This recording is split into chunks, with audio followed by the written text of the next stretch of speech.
I am the law here, especially with the blacks." The venomous growl of Officer Brian Mitchell, his gun pointed straight at the innocent black man, exposing his depravity and disgusting prejudice. The brutal cop thought himself invincible in Pinewood Grove. 10 minutes later, the National Defense Response System was activated. Justice was no longer silent, and this time it wore a rank. "What state do you live in? Could this have happened where you are?" Amara Brooks drove along the empty road, the atmosphere heavy with a tense stillness. She had just completed a significant mission overseas and was now returning to the capital, where a weighty responsibility awaited her at the Pentagon. Her military career was forged through years of rigorous training and relentless combat, a path not meant for the faint of heart. Every step and decision in her life had been made with careful consideration, never swayed by fleeting emotion. In her mind, the upcoming meeting was not just another bureaucratic event,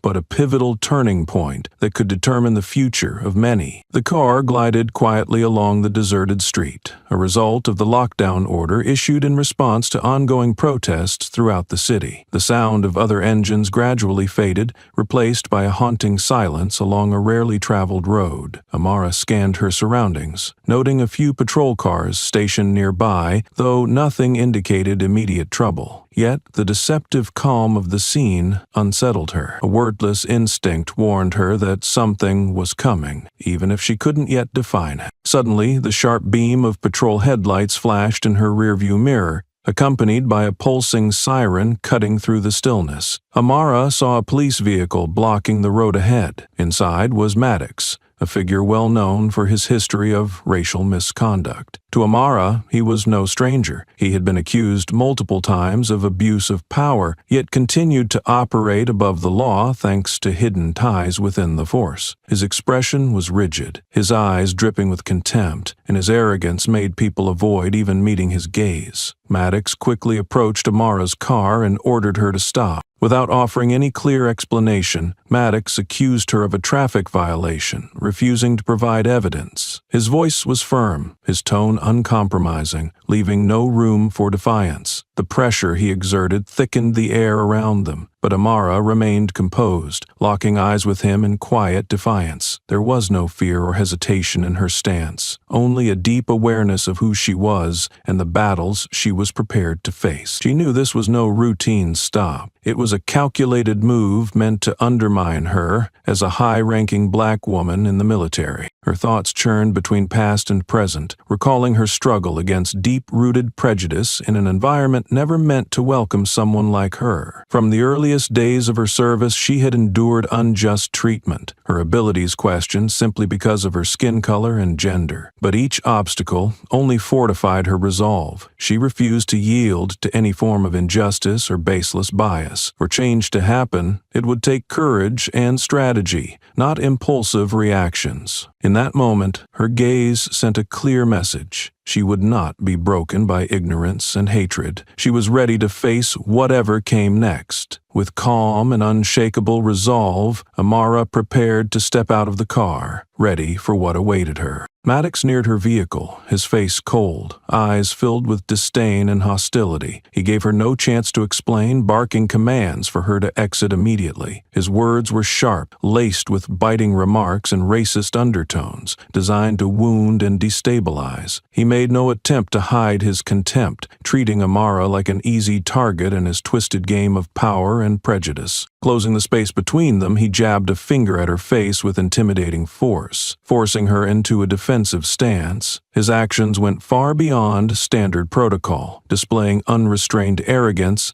and abuse of authority. Amara could feel the intent behind his behavior. It wasn't a traffic stop, but an ambush, crafted to discredit or humiliate her publicly. A whirlwind of emotion stirred within Amara. She recalled her long, grueling journey through the military, where prejudice against women of color lingered beneath the surface. The obstacles hadn't only come from outside, but from within the very system she served. Time and again, she had been underestimated, dismissed because of her identity. Yet through it all, she held firm to her her dignity and perseverance. What happened today felt like another assault, but she knew only calm resolve could carry her through it. As Maddox continued his harassment, Amara quietly set a plan into motion. She discreetly retrieved her phone, looking for the right moment to contact the Department of Defense. The call was executed with subtlety, her composure intact to avoid drawing Maddox's attention. Her voice was steady, filled with conviction as she reported her unlawful detainment and cited Maddox's racially charged misconduct. This call was more than a plea, it was a warning flare,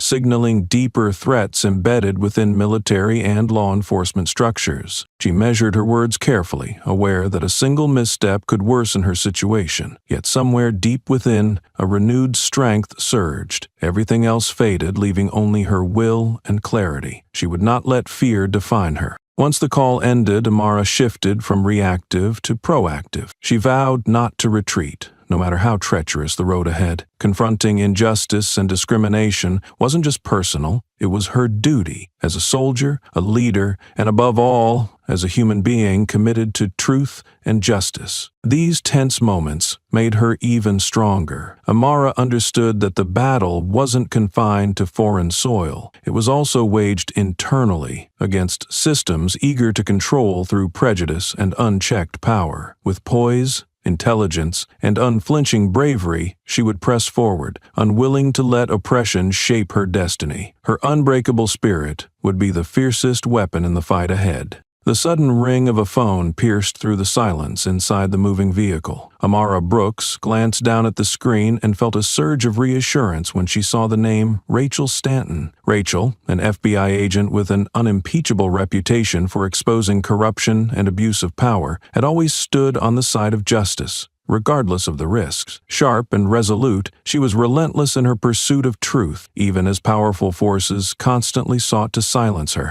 Amara and Rachel had built a deep trust through past collaborations. They understood each other well, when to speak forcefully, when to remain silent. This call carried more weight than any before. Rachel's voice was urgent, quickly conveying new information she had uncovered, speaking like a steadfast ally determined to prepare Amara for what was coming. She revealed the existence of a vast corruption network infiltrating both the police and military.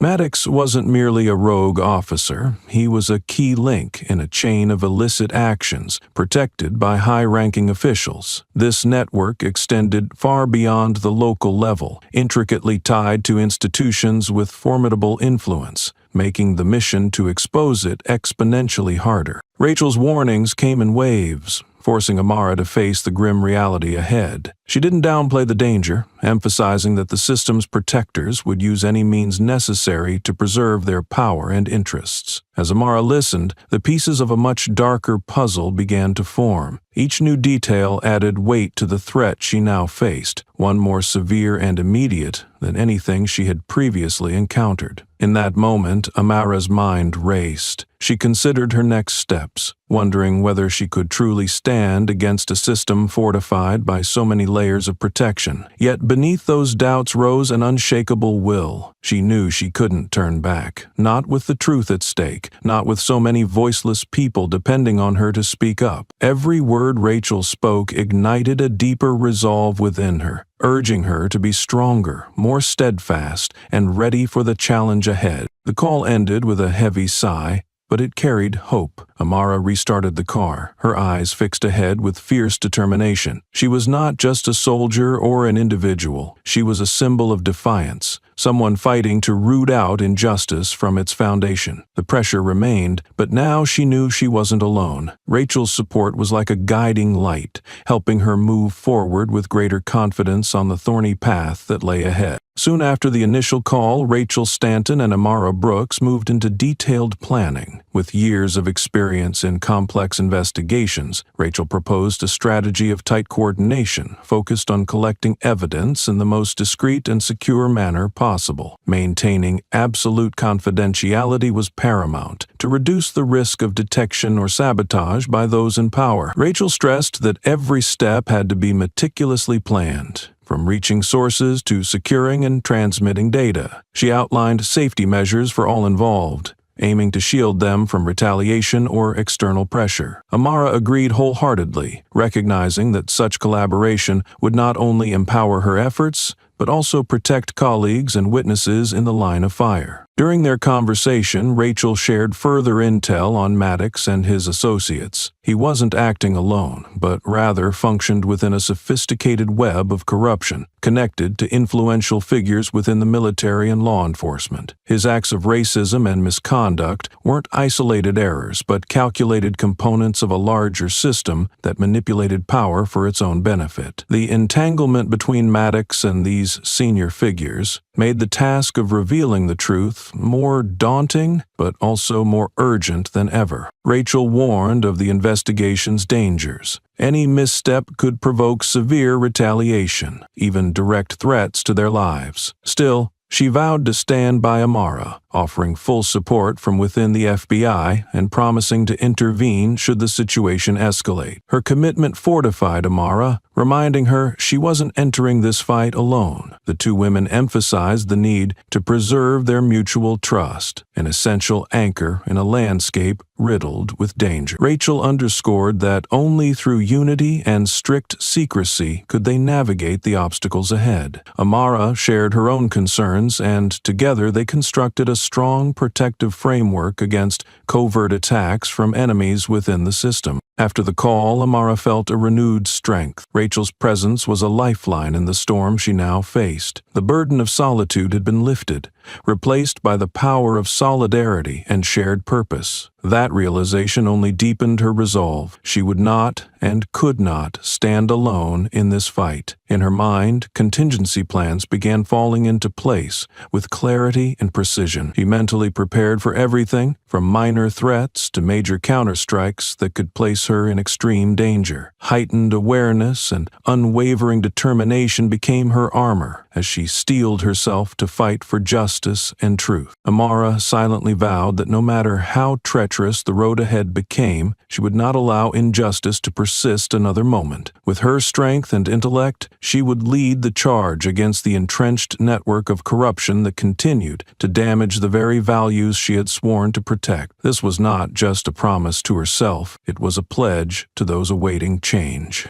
Maddox's eyes were cold as he approached Amara Brooks with swift, purposeful strides that conveyed dominance and a refusal to back down. His hand clenched tightly, physically forcing Amara out of the car with a voice that was both harsh and dripping with contempt. His movements were quick and forceful, exuding an unmistakable sense of control that made Amara feel the crushing pressure of power even in the absence of backup. He used brute strength as his leverage, treating her as nothing more than an easy target. Even while being physically coerced, Amara maintained an extraordinary calm. She registered the pain from the forceful contact, but her spirit never wavered. Instead of lashing out or engaging in heated arguments, she chose silence, focusing on emotional control and keeping her mind razor-sharp. Amara understood that any impulsive reaction could easily be weaponized against her, turning an already unfair situation even more dangerous. Her inner resolve came from a deep well of strength. Amara was not someone who surrendered easily, and it was precisely her composure under pressure that gave her more power than any physical retaliation ever could. She reminded herself that fighting with strategy and intellect would yield results that are more lasting and effective than responding with anger or violence. That mindset kept her grounded amid the escalating tension, seizing every moment wisely. Amara discreetly activated her phone's video recording while Maddox was absorbed in asserting control. She began documenting his every word and movement, each frame serving as undeniable evidence for any investigation to come. This was not just a form of self-protection, but also a way of creating a record for others who might one day face the same injustice. As she carried out this covert act, she exercised extreme caution, careful not to draw suspicion. Every gesture was calculated, her eyes scanning the surroundings for any threat or opportunity while ensuring her cover remained intact. Her alertness and clarity became an invisible shield, guarding her from falling into a vulnerable position. Though she had endured countless trials in her life, this situation brought into sharp focus how fragile justice could be. Yet through steady resolve and awareness, she would not let physical pain or verbal degradation shake her. She understood that the fight for equity and the dismantling of oppression required patience and preparation, not retaliation. Her stillness during chaos became her greatest weapon. She turned what might have seemed like a moment of weakness into a foundation for decisive action. Every focused breath, every sharp glance was a way to keep her mind alert, fully prepared to handle whatever lay ahead. Under pressure, Amara proved the strength of her calm intellect. While others might have cracked under emotional strain, she held firm and steered the situation. That very difference made her formidable, someone not easily defeated by any force, no matter how aggressive. Note point. After the moments of forced restraint and assault, Amara quickly regained composure to assess the situation. She studied Maddox's behavior closely, identifying his potential strengths and, more importantly, his weaknesses. Despite his aggression, he lacked subtlety, often overreaching with excessive force. This gave Amara a tactical opening she could leverage later. Beyond Maddox, she also recognized other threats: the half-hidden patrol cars, the indistinct figures possibly watching from afar, the silent eyes of wireless surveillance systems. She understood that the danger extended far beyond a single confrontation. This was a web of power and control, far more complex and dangerous. The days ahead would bring challenges she had never encountered, demanding both mental fortitude and strategic precision.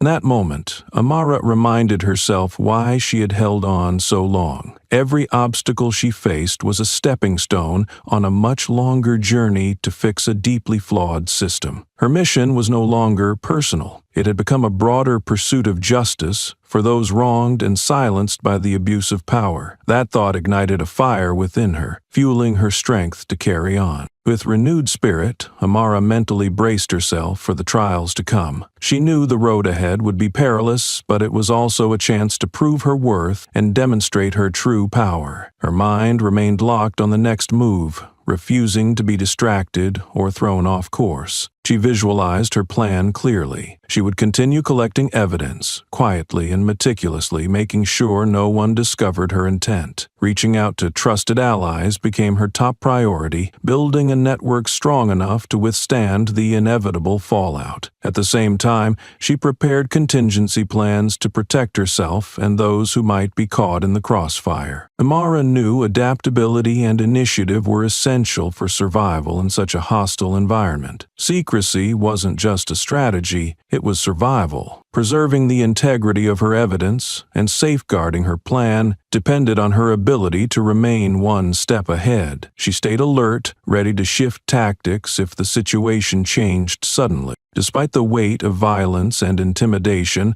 Amara held firmly to her belief in justice and truth. She trusted that with relentless perseverance and the backing of genuine allies, she would overcome any obstacle and expose the truth. That belief became her guiding light, illuminating a path through the darkest shadows of corruption and prejudice. Along with the obstacles, there was another major asset that illuminated ours. Every step she took, no matter how small, carried the determination to create a future where justice prevailed, a future where no one could abuse power unchecked. Amara understood the burden she bore, and she was prepared to fight for it with everything she had. Mara's hand still bore the imprint of where Maddox had slammed her against the car. He had taken her phone, crushed her folded ID card inside her leather wallet, and stuffed it into his pocket. She was stripped of all means of communication, denied any opportunity to explain. The silence on the deserted road grew oppressive, an invisible weight pressing against her chest. Maddox turned and walked back to his patrol car, muttered something into his radio, then disappeared behind the closed door. It was one of the rare moments she could catch her breath and scan her surroundings. Her car door hadn't been completely locked. Carefully, Amara cracked open the passenger door, slid halfway inside, and reached under the seat. Her fingers touched the magnetic clasp. A compact backup communicator was hidden discreetly inside the interior compartment, intended for situations where primary contact had been severed. The device was dual encrypted and undetectable by standard signals. She entered the code sequence, and a flickering green light appeared. A deep inhale preceded the connection, her only method of staying calm. For the first time in years, Amara had to use the emergency line. The call barely rang before a low, dry male voice answered with suspicion. "Caller identified?" She didn't hesitate. "Delta Sierra 759, mission completed on the 11th, control unit Alpha 2. A pause followed, then the sound of keystrokes. The voice deepened, still revealing nothing. "Amara Brooks?" She nodded instinctively. "I need to transfer critical intel, red level encryption." The responder instructed her to proceed. She kept it concise. "I'm being unlawfully detained by a local officer named Maddox. His behavior is coercive, without a warrant or proper report. The situation suggests systemic manipulation. I suspect this is not an isolated act." Her voice was steady but sharp, each word cutting through the silence like a blade. "Current location?" he asked. "Undetermined. Southern perimeter route, no signal zone. Personal tracker has been disabled. I'm on the secondary emergency channel." He requested identity re-verification using a unique code string. Amara responded without pause. The code concluded with a 6-character sequence, only issued to operatives involved in ultra-classified missions. Only once authentication cleared did she hear a faint exhale from the other side. "This line will switch to a secure protocol in 10 seconds. From now on, you will not mention organizations, individuals, or methods of intervention. We will reverse trace the call. Do you have data to transmit?" She looked around. The digital memo was locked inside a secondary drive core, now inaccessible. She answered quickly. "Not yet, but I can confirm a level 3 connection. Rachel Stanton, FBI, issued a warning 3 days ago about a potential breach in the local power distribution system. Threat level, unknown. Her current status is unconfirmed." Silence followed. Then the voice on the line acknowledged the alert. "You have 3 minutes to sync data if you locate your primary device. From this moment, your signal is designated high priority. We cannot intervene directly without official clearance, but everything you say is being encrypted and logged." She nodded, eyes fixed on the place Maddox had gone. His figure hovered behind the glass, not yet returning. Amara ended the call and returned the device to its hidden compartment behind the seat. Every second felt like it shaved a layer off her nerves, but she knew the line had been activated. It was the only thread keeping her centered in the storm. Now she had to survive long enough for a response, or prepare for the reality that no one would come. The voice on the line had shifted tone after authentication. The Department of Defense coordinator remained silent when Amara mentioned Rachel Stanton. She kept her voice composed, transmitting key information with urgent control. "Rachel warned me of an inside orchestrated attack. She suspected Lucas Maddox's involvement. I need a full audit of all disrupted internal communications over the past 2 weeks." Still no reply. Only the faint sound of keyboard strokes came through, as though the person on the other end was checking something that shouldn't have appeared. Then a slow, cold voice replied, "Are you certain Rachel is still on our side?" Amara froze. The seemingly harmless question struck a blind spot she had never questioned. Rachel was the first to warn her,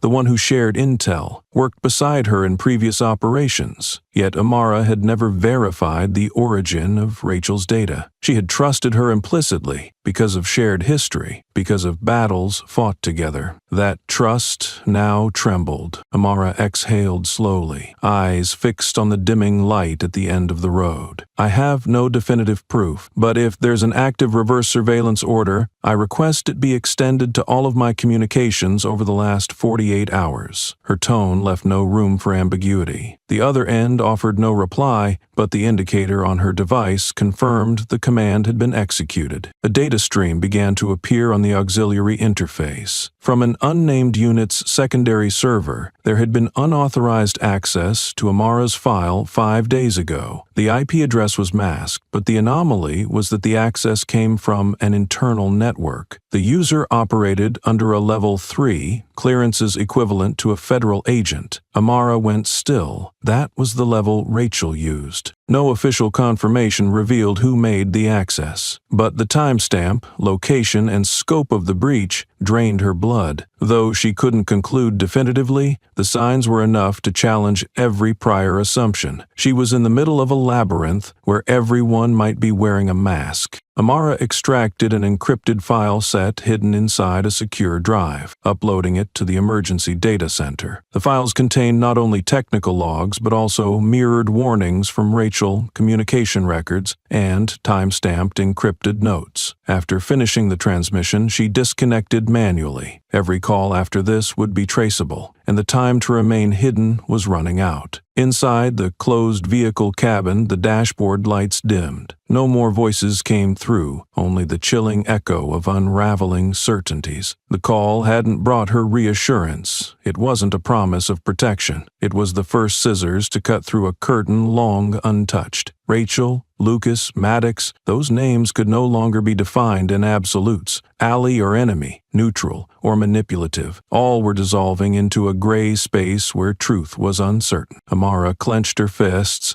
eyes fixed on the rearview mirror. She knew from this moment on, every move had to be measured in survival. The familiar faces she once trusted might be the very arms of the system now creeping out of the shadows. From the smallest of signs, Amara began to notice changes in Rachel. Her responses grew slower than usual, her demeanor more evasive whenever Amara mentioned critical leads in the internal data system or specific witness routes. Meetings that had been clearly scheduled were suddenly postponed without an official explanation. Certain emails previously exchanged between them vanished from the system, leaving behind suspicious access timestamps. Amara was not the paranoid type, but the irregular delays and Rachel's conveniently timed absences following each data leak sent a chill down her spine. When an original document related to an internal investigation at the Department of Defense was leaked and triggered a minor crisis within the covert organization, Amara was forced to act. Without making any formal accusations, she handed over the entire system access log to Ethan, the technical analyst who had worked with her since the beginning. The mission was kept strictly confidential. Ethan began combing through every data packet, every encrypted message, every inbound and outbound transmission from Rachel's devices. After 3 days, Ethan returned with a report and a heavy expression. Rachel had not been using the encrypted intranet provided by the organization. Instead, she carried an independent communication device that employed outdated two-way encryption algorithms, systems previously discovered during a dismantled internal campaign years ago. Worse, the list of IP addresses linked to that device matched a series of internal accounts previously flagged for interfering in investigations involving high-ranking officers. Everything aligned too closely for there to be any doubt. Amara sat in a secured conference room, watching internal surveillance footage. Rachel appeared in every frame with alert eyes, casual gestures, and none of the traits typically associated with betrayal. But now that composure no longer marked an ally. It was the mask of someone far too polished. According to technical records, Rachel had previously worked with a coordination support unit affiliated with a classified division within the FBI, an entity with the authority to derail military investigations. Her track record connected her to at least 2 cases involving suspicious witness suicides and 3 rapid personnel transfers, each occurring precisely during her presence in related sectors. Amara's initial emotion wasn't anger, but emptiness. Rachel had never been just another colleague. They had spent countless nights analyzing communication lines together, sat through condensed strategy briefings when everyone suspected the system had been compromised. Rachel had been the first to send Amara an encrypted message back when the Maddox case lacked proof, the one who proposed the theory of a dual-layer manipulation network. Now, every shared moment felt like a rehearsed performance. Amara remained silent for hours. Alone after the report, her eyes settled on the hand that had once written Rachel's name at the top of the organization's trust list. This betrayal didn't break her, but it corroded the one thing keeping her steady: trust. As the door closed behind her, Amara stood up, regaining her composure. There was no time to drown in emotion. Rachel had chosen her side. For the first time, Amara had to accept that the person she trusted most had been the one who unlocked the gate to their first collapse. The leak concerning Rachel triggered a domino effect that could not be reversed. A key investigation into budget transaction chains was abruptly cut, and 2 vital witnesses were confirmed to have left protective custody under unexplained orders. The organization's internal network went into a high-level state, part of its data stolen or re-encrypted, significantly slowing and endangering trace efforts. Whispered doubts emerged within smaller communication groups, questioning not only Rachel but also Amara's judgment and control.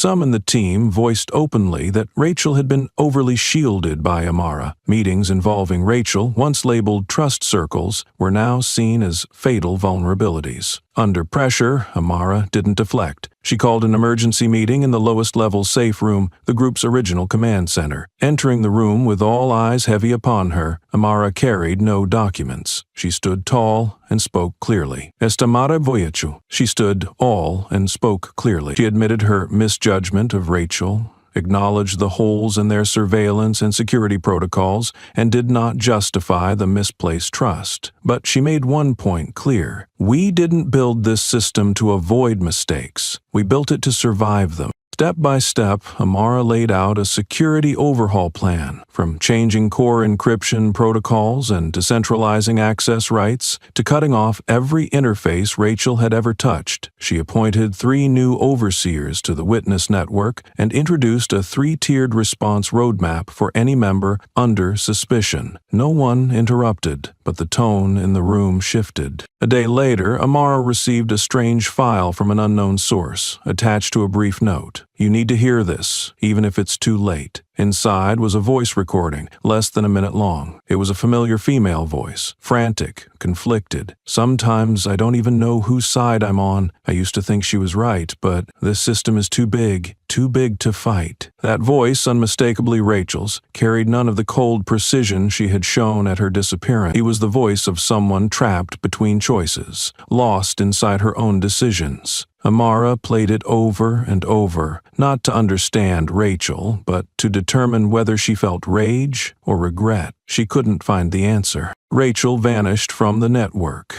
No signals, no traceable movements. But before disappearing, she wiped every backup of the witness protection system, forcing the team to rebuild their entire distribution network, an effort costly in both time and risk. That act was the final proof that Rachel had not acted reactively. She had prepared for this. She had known when the performance would end. Amara was left balancing 2 possibilities. Either Rachel had been a puppet all along, unaware of her strings, or she was someone who once sought change but eventually surrendered to the very power that consumed her. Amara didn't seek to judge or hunt. Every emotion within her coalesced into one point. Misplaced trust won't kill an ideal, but it will force the bearer of that ideal to grow colder in order to defend it. Now, the only sound in the room came from the hum of the security system's cooling fans. Amara placed the group's photograph on the table, drew a black line across Rachel's name, not to erase it, but to remember. She understood that she had just lost her last soft edge, and from this moment on, there would be no room for another mistake.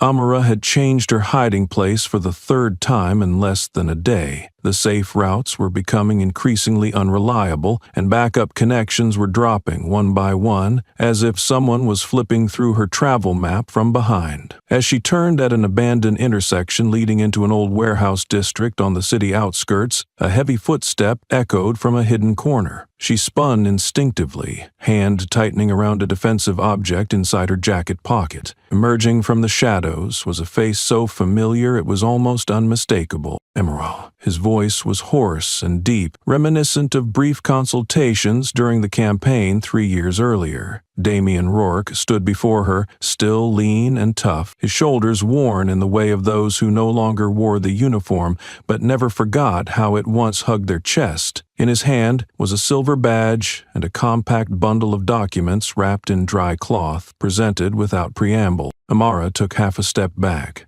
eyes fixed on that face. She had trusted Damien in the fiercest battles, had slept beside him in the jungle for 2 weeks without a hint of suspicion. Their teamwork once saved their entire squad from an ambush, but after the final campaign, he disappeared without explanation. The discharge order came through internal channels, the reasons unknown. Since then, Amara had heard no news from him. "You know I'm being followed?" she asked, low but alert. Damien nodded, eyes deeply understanding. "I intercepted some signals from a backup system when accessing an old data node. Something's wrong, and I figure you're next." He handed her the documents. "This contains data related to Lucas Maddox. His name is linked to many hidden accesses from the Level 3 coordination system. No one controls it anymore." Amara flipped through a few pages quickly. Lines of code jumped chaotically, but she could recognize the old encryption style the military once used in special operations zones. She looked up, meeting Damien's eyes for the first time in over 3 years. "Why now?" Damien replied slowly. "Because there's no one else." His answer made her pause. She felt a partial relief seeing her former comrade, but at the same time,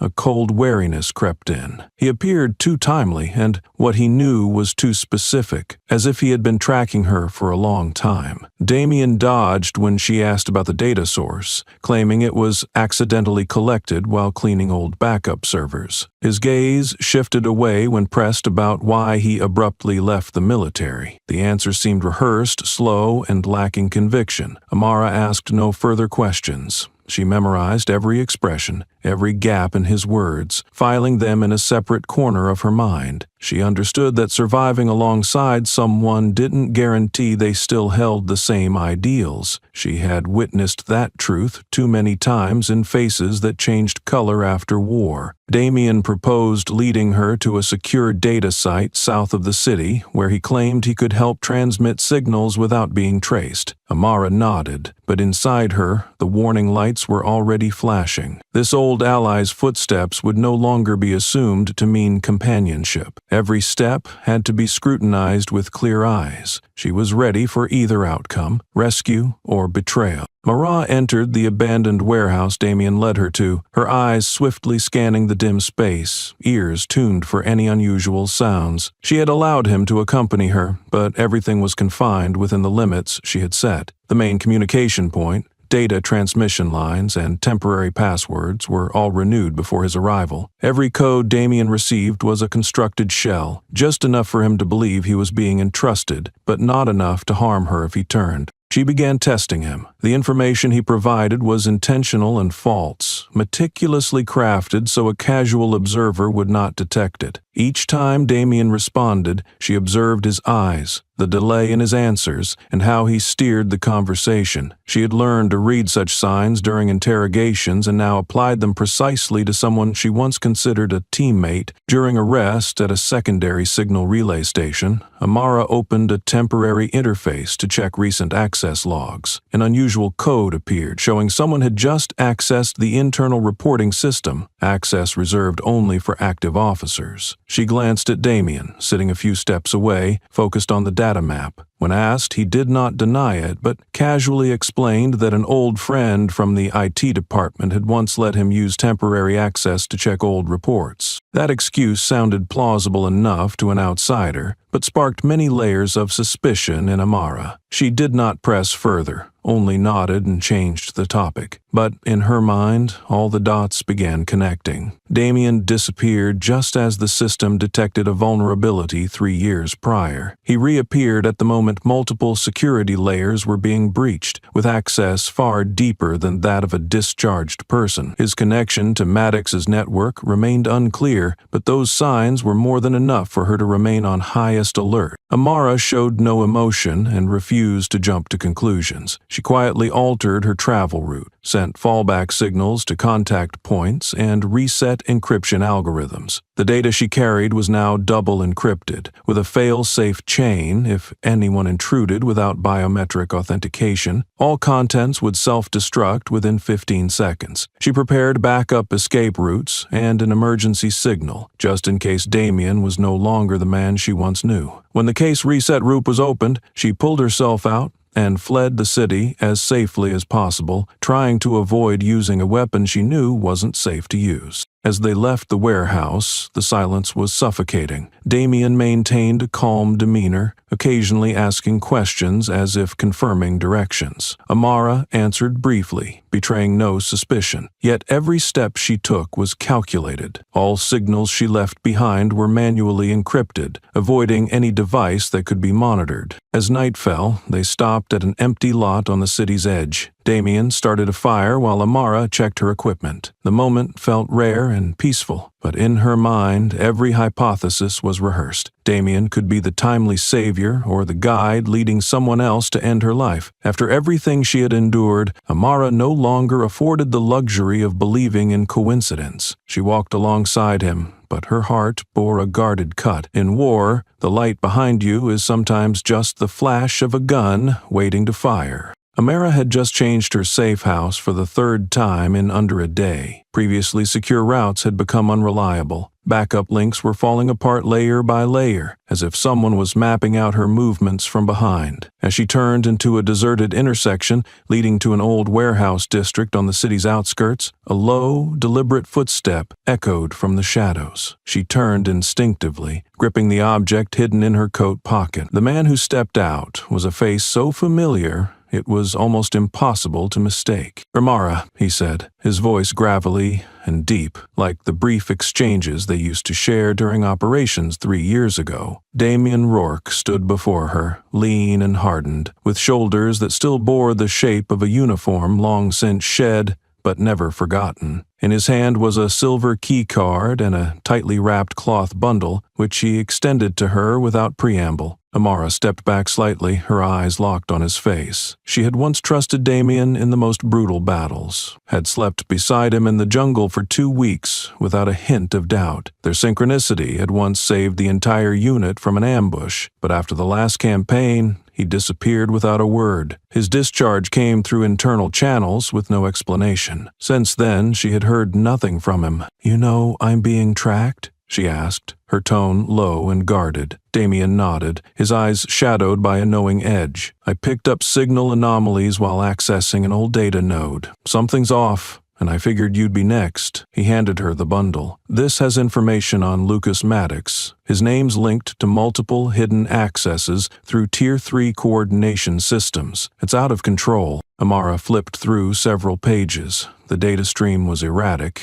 but she recognized the old encryption patterns once used in special operation zones. She looked up, meeting Damien's gaze directly for the first time in over 3 years. "Why now?" Damien answered slowly. "Because there's no one else." His reply made her pause. Part of her felt a strange relief at seeing someone who had once stood with her through life or death situations, but beneath that a cold current of caution crept in. He had shown up at the perfect time, knew too much detail, as if he'd been tracking her for a while. When asked about the data source, he claimed it was accidentally retrieved while clearing out an old backup server. His eyes drifted when she pressed about his sudden departure from the military. The answer felt rehearsed, slow, and lacking conviction. Amara didn't push further. She catalogued every expression, every gap in his explanations, storing them carefully. She knew that surviving side by side once didn't guarantee shared ideals now. She had seen too many faces shift shades after the war. Damien offered to take her to a secure data site in the city's south, a place he claimed could help her transmit signals without detection. Amara nodded, but inside her, the alarms had begun to ring. The steps of an old ally would no longer be accepted at face value. Every move had to be examined with a clear and sober eye. She was ready for either outcome, rescue or betrayal. Amara entered the abandoned storage facility Damien had led her to, her eyes quickly sweeping the dim space, attuned to every sound. Though she had allowed him to accompany her, everything was confined within a boundary she alone had drawn. The primary relay point, the data channels, and temporary passwords had all been updated before his arrival. Every code Damien received was a decoy, just convincing enough to make him feel trusted, but never enough to harm her, if he turned. She began to test him. Every piece of information she shared was fabricated, meticulously crafted to appear genuine. She watched his eyes, the pause before each reply, and how he shifted the conversation. She at once learned to read signs during interrogations. Now she used that skill on someone she once called a comrade. During a break at a secondary transmission post, Amara opened a temporary interface to check recent access logs. One unusual entry stood out. Someone had tapped into the internal reporting system, which required active-duty clearance. She glanced at Damien, who sat a few steps away, studying the data maps. When questioned, he didn't deny it, but casually explained that an old friend from the information unit had let him use the credentials to check archived reports. That explanation might suffice for an outsider, but for Amara, it raised more questions. She didn't confront him further, only nodded and shifted the topic. But inside her mind, the threads were starting to connect. Damien had vanished just when the system first detected breaches 3 years ago. Now he reappeared as deeper layers of security were being compromised, with access beyond what any discharged soldier should have. His ties to Maddox's network were still uncertain, but the pattern was clear enough for her to heighten her vigilance. Amara kept her face neutral and drew no conclusions. She quietly adjusted her route,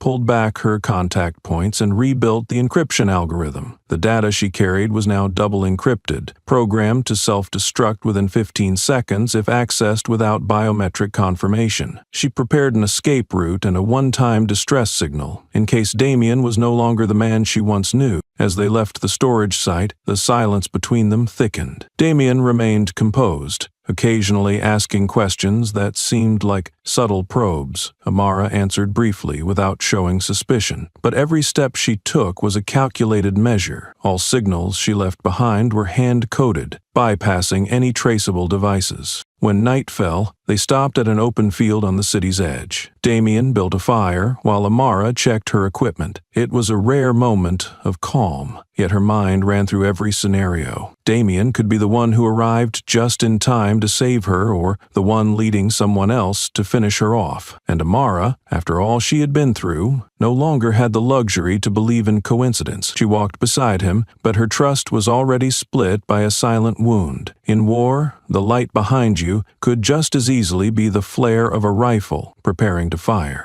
Under the cold light of the internal archive room, Amara leaned over the freshly decrypted files retrieved from the federal repository. She wasn't looking for an explanation for Maddox's actions. She was tracing a vague, unsettling pattern, the cover-up. Inside the newly decoded records, one old photograph stood out. Maddox was pictured beside a man in a high-ranking military uniform. The handwritten note on the back made her freeze. Lucas Maddox, Office of Strategic Command, Department of Defense. That name wasn't unfamiliar, but this was the first time she realized they were blood relatives. It felt like long-separated puzzle pieces were finally clicking into place. Amara immediately requested all records linked to Lucas, focusing on internal disciplinary decisions over the past 8 years. She suspected that every time Maddox escaped punishment, it had likely been orchestrated by his older brother. That evening, during a brief meeting with Daryl, a former military engineer who once served under Lucas,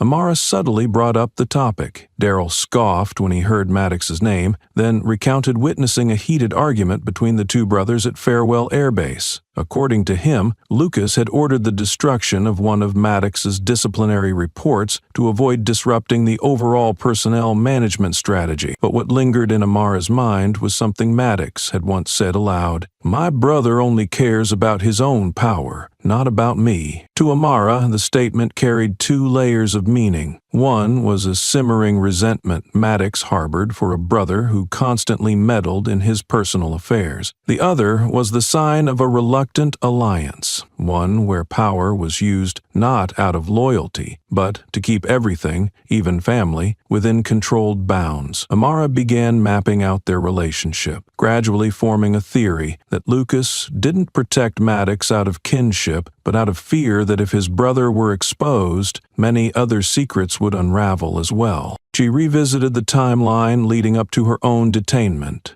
cross-referencing it with recent military reallocations, and found a suspicious overlap. Just a week before the incident, Lucas had approved a report to redirect military resources out of the Washington area, effectively weakening the reach of rapid response units. This raised a new question. Was her encounter with Maddox not a spontaneous act, but part of a larger test, a calculated move to provoke Amara, a rare piece in the system willing to move against its design? Though she couldn't confirm it, the scattered clues revealed two things. First, Lucas Maddox was far more than a senior officer. Second, if he could shield his brother from formal disciplinary channels, he was likely a key figure in a broader effort to manipulate both the military and law enforcement. New questions quietly formed in her mind, each one slicing deeper into her instincts. This time, Amara was no longer driven by logic alone, but by a sense of betrayal that pierced her humanity. Under the dim lights of her temporary investigation office, Amara sat before a wall plastered with charts and timelines. Every signature, every authorization stamp, every personnel transfer was connected by thin threads she had arranged by hand. The deeper she delved into internal Department of Defense decisions, the clearer a disturbing pattern emerged. Investigations dissolved, officers demoted or reassigned, especially those who reordered racial bias, all within similar timeframes. On every document, the name Lucas Maddox appeared like an indelible seal. The coincidences had ceased to be random. A methodical pattern began to surface, revealing Lucas's interference through administrative facades masking deliberate manipulation. Amara expanded her inquiry into internal finances and uncovered a suspicious chain of expenditures linked to emergency support funds, typically used for damage control. In reality, these were hush payments, compensations for silence, or cover for so-called humanitarian transfers, a euphemism for strategic removals. While analyzing a detailed breakdown of those funds, her encrypted agency phone rang. A man's low, strained voice came through an anonymous call. He didn't give his name, only said, "I used to work in internal security. Lucas doesn't just erase records. He erases people from the system." The words froze Amara in place. The man went on, recounting how Lucas had quashed at least 3 investigations into racially motivated conduct by manipulating evidence and branding the investigators as having unstable psychological behavior. Amara recorded the entire call. When it ended, she didn't put the phone down right away but stared at the screen, as if willing the sounds to etch themselves into her memory. This was no longer about intelligence. It was a battlefield. She knew she had just touched the nerve center of a power network that had operated silently for years under the guise of discipline and order. 3 days later, Strange Man appeared near the communications coordination area. He used a mid-level access badge to approach Amara with a private offer, an agreement to keep things quiet. She refused without hesitation, but that moment confirmed what she had feared. Lucas had sensed the threat. She shifted all operations into full classified mode, re-encrypted her active files, and ordered the tech team to erase all electronic traces from her devices. From that point on, she worked as though every step was being monitored. In one of the rare quiet nights that followed, Amara sat alone, recalling the look in Maddox's eyes when he was handcuffed. There was no fear, no anger, just defiance. Now she understood why. He knew who stood behind him. He wasn't afraid of being arrested because he believed someone would pull him out, and if that system remained intact, every investigation would only be a temporary performance before everything reverted to normal. Amara pulled out a sheet of paper, wrote Lucas Maddox in bold letters, and drew a hard underline beneath it. This was no longer a subject of inquiry. This was a declaration of war. She knew the road ahead offered no retreat, but if she wanted to preserve even a sliver of faith in the system that once shaped her, she would have to be the one to sever its most corrupted part. And that battle began with a name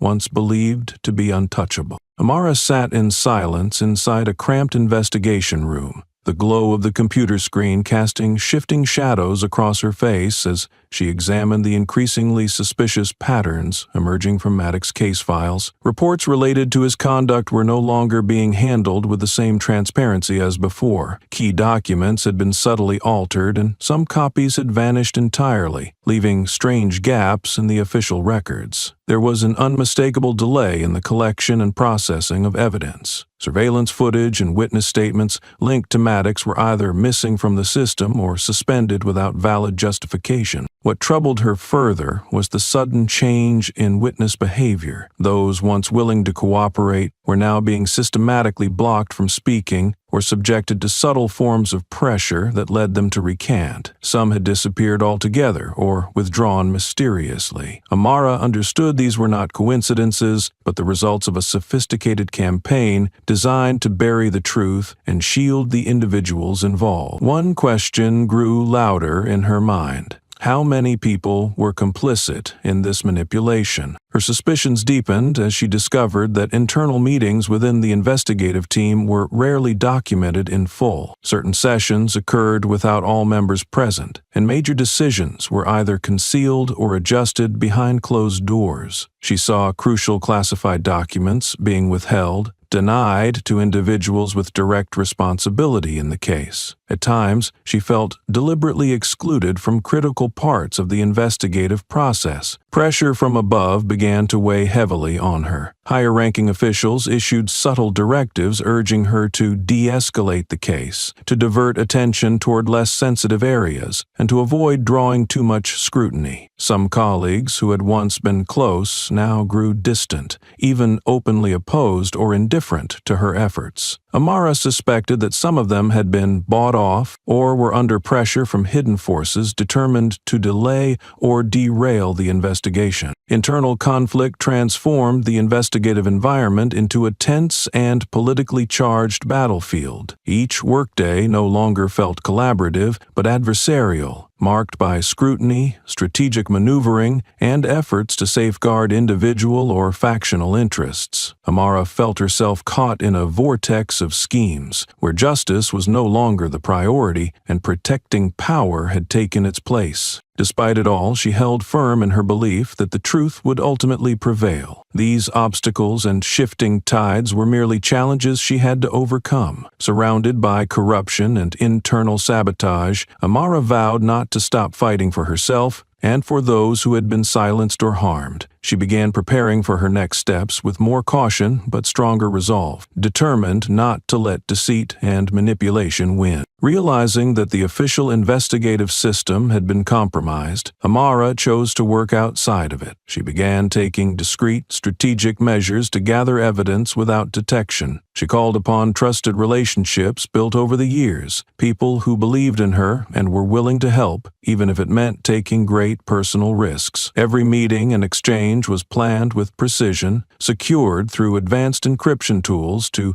protect sensitive data and ensure safe communication. Beyond that, she established a separate data relay system, layered with complex and constantly changing encryption protocols to avoid interception or shutdown by those seeking to conceal the truth. This system operated silently, compiling pieces of evidence from multiple sources and sending them to a secure collection point. She understood that every step could be monitored, making secrecy and security essential to survival.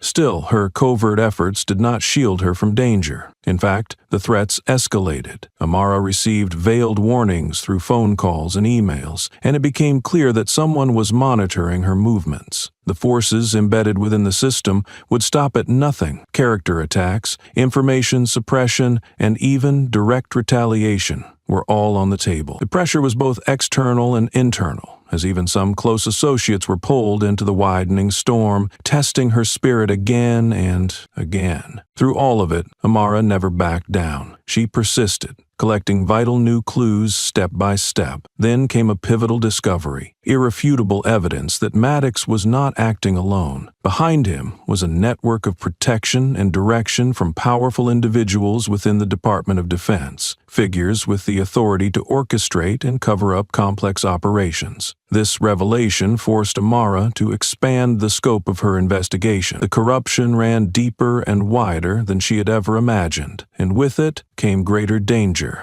Understanding the gravity of the evidence in her hands, Amara began to plan its release strategically. She wanted to choose the right moment, one that would make the biggest impact and be harder to suppress. This wasn't just about revealing the truth, it was a direct strike at the heart of institutional corruption and a statement of unwavering defiance by those fighting for justice. Alongside preparations for disclosure, Amara reinforced the protection around herself and her allies. She set up layers of security, built networks of trusted partners both inside and outside the system, and developed secure channels for sharing information, minimizing the risk of sabotage. Each day, she moved with careful precision, balancing the need for secrecy with the urgency of progress. Her resolve grew sharper with every passing moment. She knew the road ahead would be treacherous, and facing the consequences was no longer a choice, it was her duty. This was a battle not just for herself, but for all who longed for truth and fairness. Amara was ready to stand her ground, wielding every ounce of her strength and intellect in exchange for a future where justice stood above corruption and unchecked power had no place to hide. On the secondary device screen, lines of data moved slowly, pale blue light casting shadows across Amara's tense face. She was reviewing each section of the code package Damien had given her, not in the default sequence. A sub-labeled segment marked as temporary retrieval caught her attention because of an unusual symbol beside it, an old marker once used in first-generation electronic warfare systems, decommissioned years ago, that should not have appeared in any legitimate military documentation today. Amara isolated the segment, peeling back each layer of encryption using a now-banned military algorithm, a form of decryption known to backprobe into unprotected low-level systems. As each string unfolded, a timeline of communication began to form. It included recorded conversations between an unnamed general and representatives of a private contractor group that international intelligence had previously flagged. The tone of the transcripts was clinical and precise, like official commands, but behind the formality were covert transfers of equipment, medical supplies, sensor components, even a list of personnel being loaned during an operation, labeled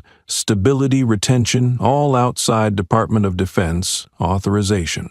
The term Orion Gate appeared repeatedly in the code lines, acting as a central node. The phrase was encrypted at a top-secret level, previously reserved for black operations that the military would deny if exposed. No official records referenced it in any current database. Her instincts kicked in. This wasn't just an internal matter anymore. It was the sign of a parallel system operating alongside legitimate military infrastructure, presenting itself as a peacekeeping network, but actually trafficking weapons, data, and human resources to unlawful entities. Her hand paused when she saw a document listing personnel numbers supplementally trained at a makeshift field camp in East Africa, a place she had been stationed 2 years earlier. Among the encoded names was someone once under her command, believed to have left the service due to injury. The data now revealed he had been transferred to a civilian combat unit, with intermediary fees paid through a mining contract. The stream of data continued, but Amara's mind drifted outward. She began documenting the entire decryption process, setting up an independent digital log completely disconnected from the main system. Every entry was encrypted with a personal key and tagged with a temporary biometric signature. It was the only way she could protect the information, unsure of whom she could still trust. When she tried accessing deeper subfiles tied to Orion Gate, a sudden warning flashed across the screen. Off-path access. Activity will be logged. It wasn't a standard internal alert. This was a system-level surveillance code,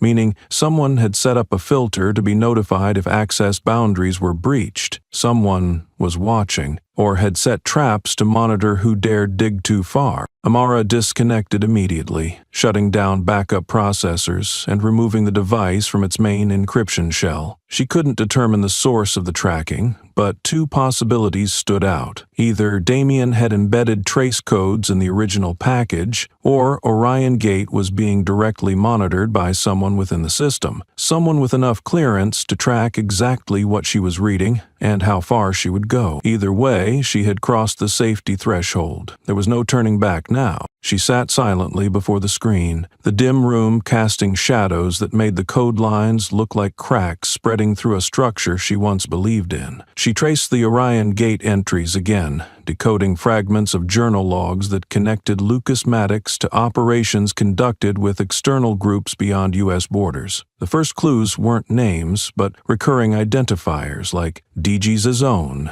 TRN/Camp 7, LMM, co-codes linked to covert military training programs, once deployed in the Middle East, Africa, and volatile conflict zones, none of which appeared in any congressional budget. Lucas now emerged not merely as a high-ranking officer, but as a strategic link between national authority and the black market arms trade. 3 logs marked with red codes, encrypted at the government authorization tier, showed he had directly negotiated with representatives of an organization suspected of funding militant factions in regional civil wars. Each negotiation claimed to aim for gray zone, security, stabilization. But hidden data showed the shipments included armed drones, surveillance equipment, and strategic satellite communications hardware. Amara shifted to the internal database, reviewing administrative chains that had approved special aid packages. She uncovered a trail of manipulated documents. Original signatures had been replaced with temporary identifiers, making legal accountability nearly impossible. A particular report titled Ops/117A was authorized under a personal code linked to a still active general, someone who had publicly preached military ethics. The file listed its purpose as medical relief, but in truth it authorized the transfer of nearly $4 million to a group previously flagged by the FBI as a national security risk. Just as she was extracting supplemental data from the logs, her secondary communications interface cut out. The signal paths across surveillance nodes froze, a clear sign of external interference. Although the system didn't issue a breach alert, feedback signals slowed drastically. She understood she had been isolated. The system had flagged her access as exceeding security thresholds and was activating containment protocol. All fallback channels she had once installed were neutralized in under 3 minutes. Amara leaned back, eyes locked on the screen. The truth was clearer than ever. What she had once believed to be honor, oaths of national service, and the sanctity of the military were now being exploited as shields for dirty transactions. But instead of retreating or covering it up, she made a decision. She fragmented the data into multiple separate packets, each encrypted differently and routed to independent nodes on a decentralized network she had once designed for electronic warfare. If one part was compromised, the rest would still survive, enough to reveal the truth. Just before sending them out, Amira paused. A single quiet question echoed inside her. How many people who swore loyalty are really just surviving under the false shell of obedience? She knew there would be no easy answer, but that question alone was the spark. Once asked, it would seep into every crack, every hollow gap in the system.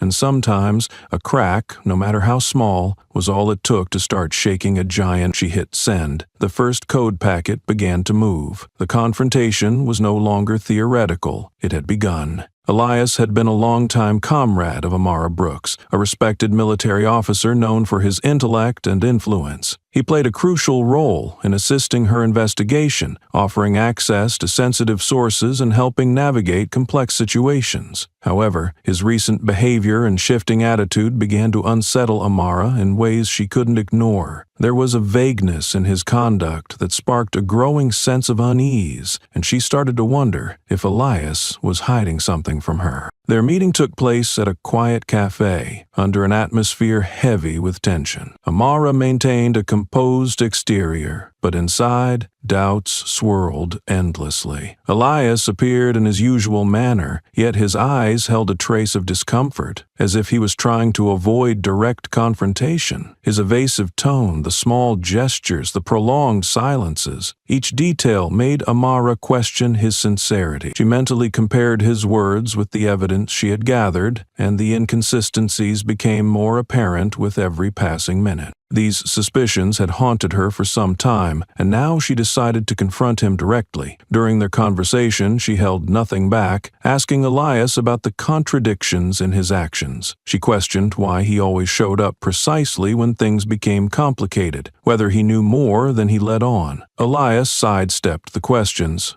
offering vague and unconvincing explanations. He tried to remain calm, but Amara could clearly read the anxiety beneath the surface, the hesitant eyes, the careful word choices. Rather than provide clear answers, Elias rambled in an attempt to soften the atmosphere, which only deepened Amara's suspicions. Someone as experienced and sharp as Elias didn't speak in circles unless he had something to hide. His avoidance was, in itself, a confession. The tension between them simmered in silence as their eyes met, speaking volumes. Amara saw it. There was something Elias wasn't telling her. She realized the investigation had gone far beyond a legal inquiry. It had become a dangerous game where even trusted allies could be unknown variables. Betrayal could come from anywhere, including those once held closest. She walked away from that encounter weighed down by a storm of emotion. Amara now understood that her enemies weren't just external. She had to be wary of those on the inside as well. Elias, once a trusted companion,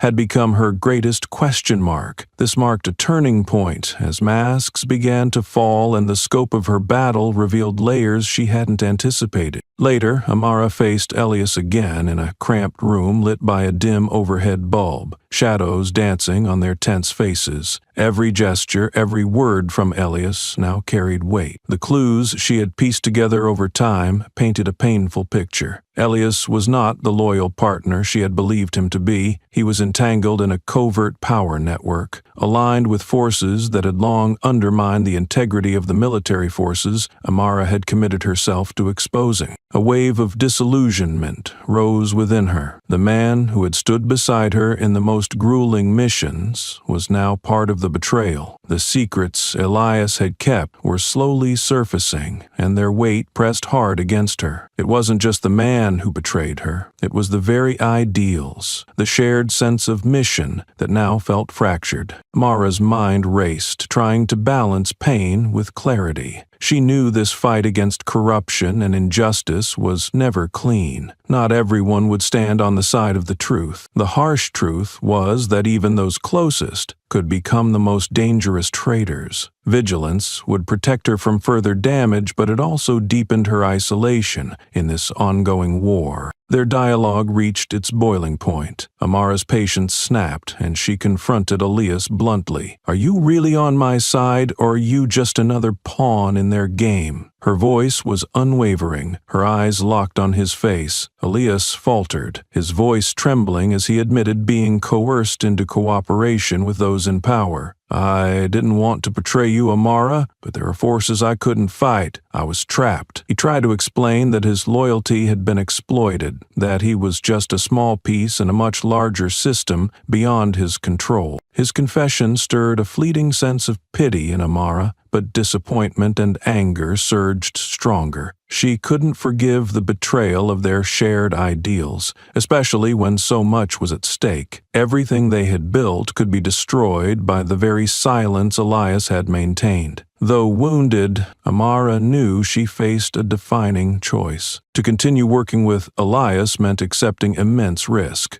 to the investigation, to the people counting on her, and to the cause itself. But cutting ties entirely meant sacrificing a valuable ally in a battle where unity mattered. She weighed each possibility with care, aware of the consequences. In the end, she chose resolve over sentiment. "I can't keep working with someone who betrayed their ideals and their team," she said, her voice steady but heavy with restrained sorrow. It was not an easy decision, but one she knew had to be made. To stay true to herself, she had to let him go. That loss made her even more determined. She understood now, more than ever, that the fight against corruption and injustice wasn't for the weak-hearted. Every step had to be taken with clarity, vigilance, and iron will. Elias's betrayal became a costly but valuable lesson. sharpening her focus for the path ahead. As they parted, Amara couldn't stop the silent tears from sliding down her face, but within her chest, a fire was rekindled, stronger than ever. That fire was her vow to never surrender, to keep fighting for justice,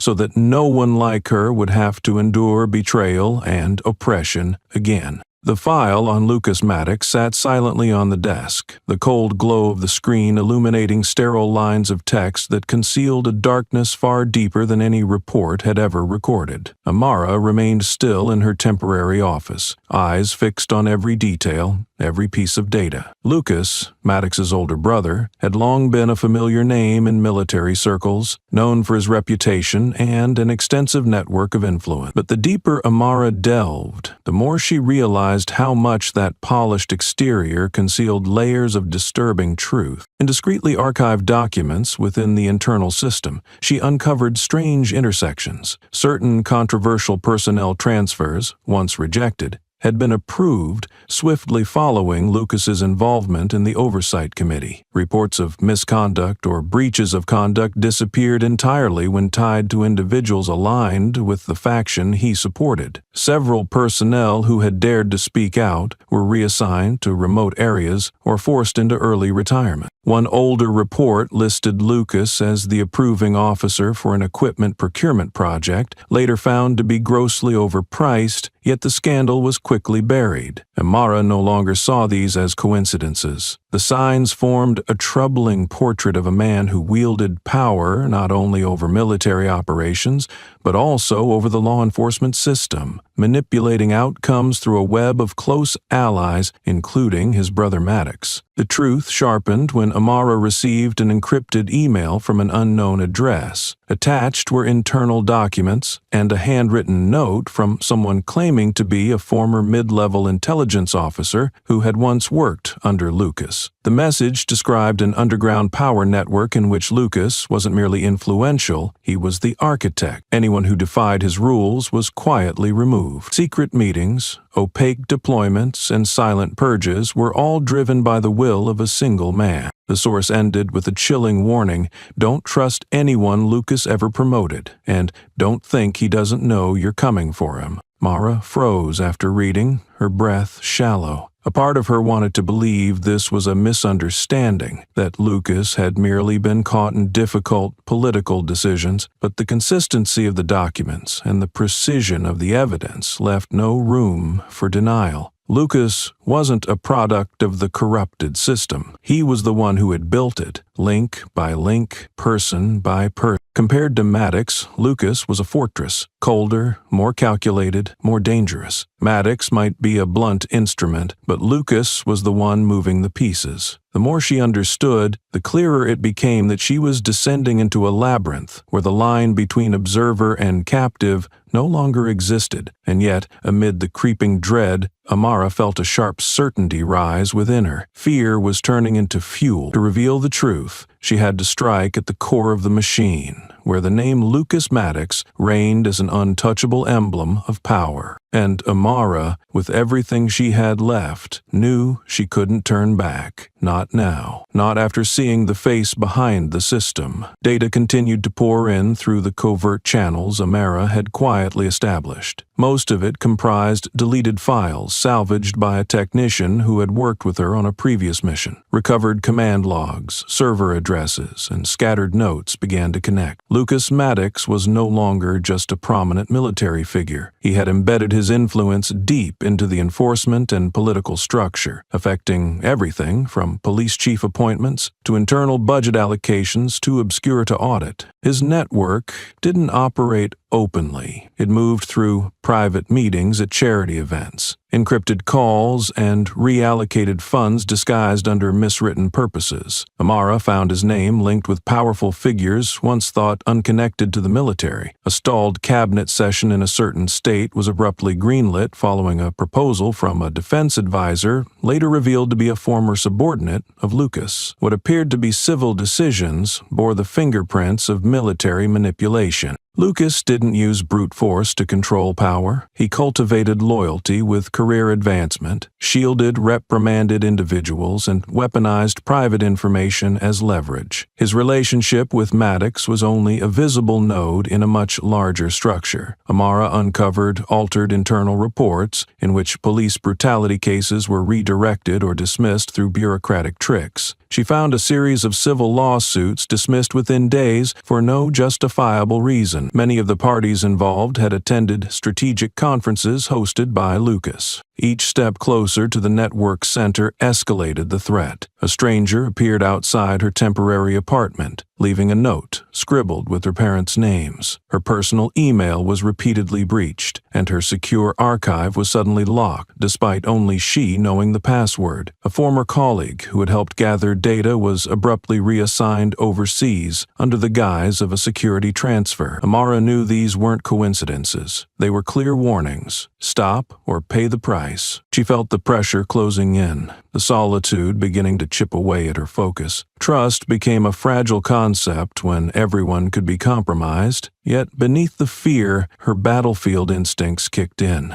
The quiet rage hardened into resolve. If Lucas thought surveillance and threats would make her retreat, he had gravely miscalculated. Amara spent each night mapping out the remaining contacts, distinguishing between potential allies and those paralyzed by fear. She knew taking down a system required more than a single piece of evidence. It demanded strategy. She began building her plan, step by step, revisiting old cases tied to Lucas, collecting testimonies from those who had been pushed out, and reconstructing the power web Lucas had crafted through people, influence, and coerced silence. She didn't know what awaited her next, but for the first time in weeks, the path felt clear. This fight was no longer about defending herself. It was about bringing down a system corroding both justice and truth, and the name Lucas Maddox would no longer be protected by title or reputation for much longer. Inside a makeshift command room converted from an old training facility, Amara stood in front of a whiteboard covered with photos, charts, and sprawling notes. Beside her were people once cast aside by the system for telling the truth. They were broken links, displaced, careerless, some even stripped of their dignity. But now they formed the foundation of the most powerful force she had ever led. There was Grace Baldwin, a former military lawyer suspended after refusing to authorize a suspicious internal ruling. Malik Rowe, a security technician, had once been covertly prosecuted for refusing to delete a series of unauthorized access logs tied to Lucas. Then there was retired Major Thomas Vann, who had spoken out against a questionable personnel transfer that led to unnecessary casualties in a test mission involving a young platoon. Amara looked at each of them, nodding silently, as if to confirm they were exactly the team she needed. Each brought not only expertise, but first-hand experience of the oppressive network Lucas had built. None of them needed convincing. The only question they asked when invited was, "Where do we start?" The operation launched swiftly. Within 48 hours, Amara's team compiled a report over 200 pages long, drawing from purged administrative records, suspicious transfers, budget adjustments, and the names of individuals whose promotion files had mysteriously disappeared. Every point was cross-referenced, well-sourced, and traced back to a central figure, Lucas Maddox. The report was sent directly to an independent congressional oversight committee, where Amara knew several lawmakers were advocating for deep military reform. Simultaneously, she carefully selected excerpts, especially those involving budget authorizations and troop movements, for controlled leaks to the media. Headlines began to surface. Leaked files reveal manipulation of personnel in the Department of Defense, and who's really making strategic decisions in Washington. Lucas responded almost immediately. A closed-door meeting was convened in a high-security facility where he summoned key players in his network. His chief of personnel was ordered to reassign any link deemed a potential liability. Some were put on emergency leave, while others were relocated to low-access positions. Meanwhile, anonymous accounts on social media began smearing Amara's team, reshaping their pasts to discredit them, hinting she was being manipulated by a political faction. Amara had anticipated the move. She and Grace chose the right moment to release their next blow. A recorded internal audio file retrieved from a virtual conference system Malik had once maintained. The recording captured a conversation between a close advisor of Lucas and a strategic coordinator. In the clip, the advisor's voice was cold and precise. Keep the investigating units quiet. Make sure no reports reach the federal system this week. If needed, fabricate a technical error.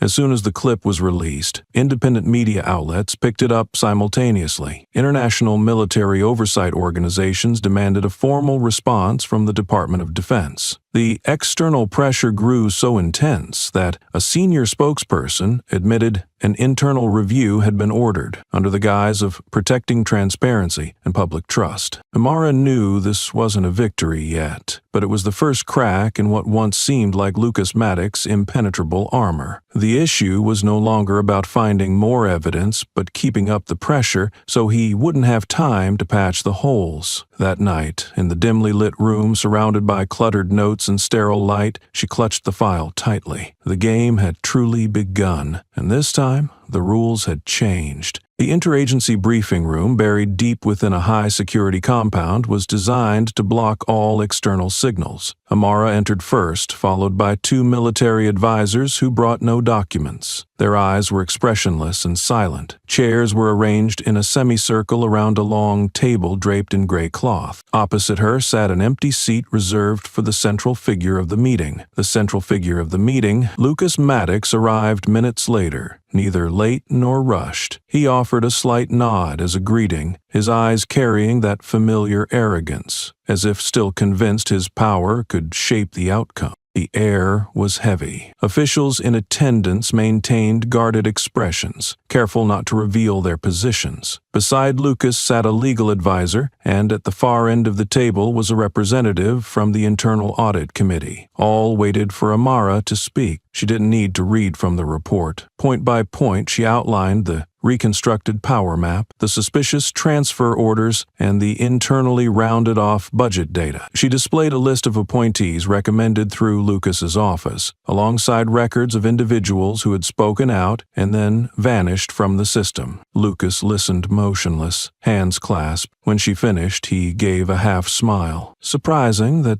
someone with your rank would be so easily manipulated by unverified data, he said coolly. What you've presented is a chain of coincidences curated with intent. If there were any wrongdoing, it would lie with those I once managed, not with me personally. Some began taking notes, others avoided eye contact. Lucas went on, accusing Amara of using her military status to fuel an internal smear campaign, potentially destabilizing national security agencies. He denied tampering with any system, dismissing her conclusions as emotionally driven and legally unfounded. Amara paused, then nodded toward the door. It opened and a man entered. Retired Lieutenant Colonel Mason Terrell, once a key member of a joint military finance committee. Lucas had once shielded Mason after a major breach, only to later discard him through an unjustified reassignment. Mason's voice was clear and deliberate. I received direct orders from Lucas Maddox to delay financial reports tied to Project C-12. I was also instructed to alter the meeting records between the logistics and technical departments to remove internal investigation requests. And I wasn't the only one. The room froze. Lucas, for the first time, turned and looked directly at Mason. His composure slipped. His voice dropped cold and pointed. You should be careful with your words. Careers and reputations can vanish in a day. The remark was recorded in full by the room surveillance system. For the first time, former allies of Lucas turned their gaze toward Amara, silent, but unmistakably shifted. The meeting adjourned at the suggestion of a committee member.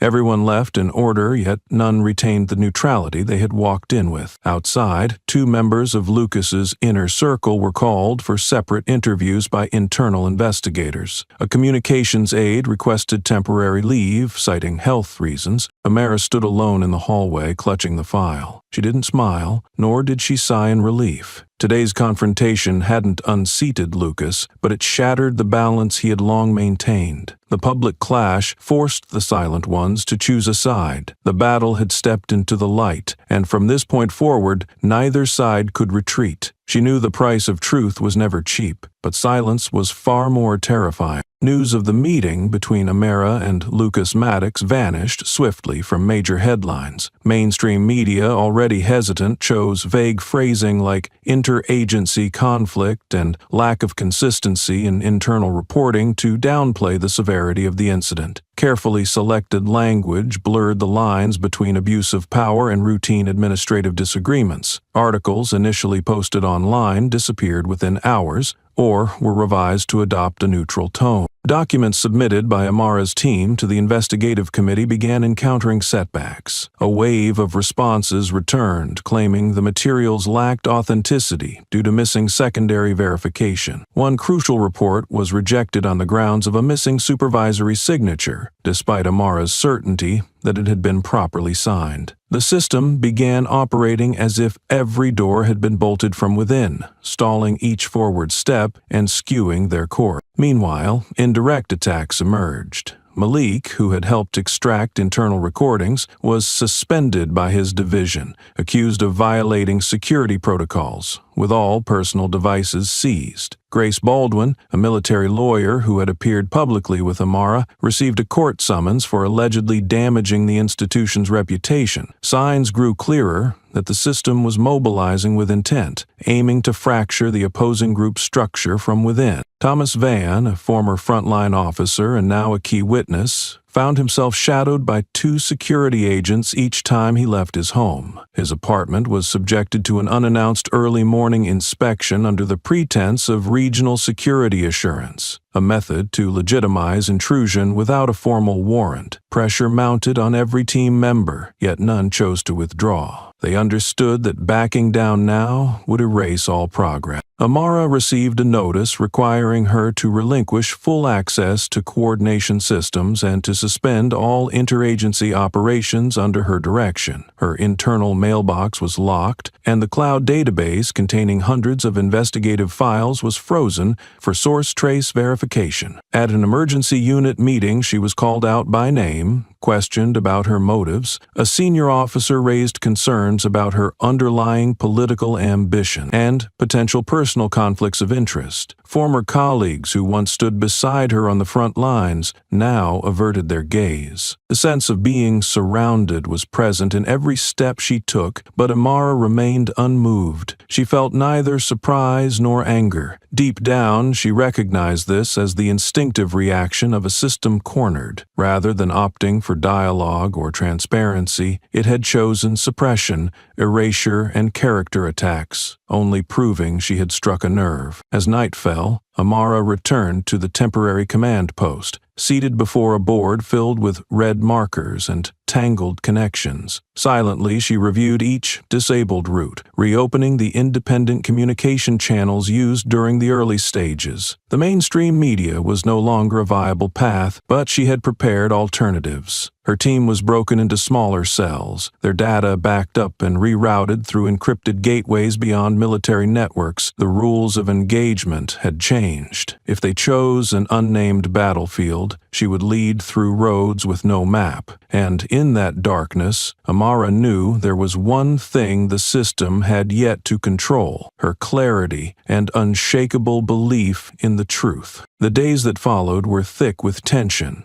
like a fog smothering every movement forward. Independent news outlets that once boldly published files linked to Lucas Maddox entered a state of paralysis. Multiple articles vanished without notice or explanation. The server of a small Midwest publication was hacked, its archives permanently locked. 2 journalists who had received documents from Amara's team were summoned by Homeland Security, accused of violating classified material protocol. These were no longer warnings. They were actions meant to silence those daring to expose the truth. Amara monitored these developments in silence. She clearly sensed the withdrawal of media channels. A junior political advisor who once promised to deliver a petition to the Senate abruptly cut contact. A government watchdog issued a brief statement. The evidence presented does not conclusively indicate systemic misconduct. Within the military, several officers who had once spoken in support began to retreat. their commitments left unspoken. They were not betraying her but rather suffocating under the pressure from power structures Amara was working to dismantle. Though Lucas had not made a public appearance since their fateful meeting, his countermeasures continued in subtle forms. A terse message appeared on the internal military system, accompanied by a cryptic symbol of power: "No one is safe when rules are broken." Rumors about Amara spread across units. A leaked memo emphasized irregularities in past personnel transfers during her tenure at the Strategic Assessment Center. A veiled critique surfaced on a semi-official forum, questioning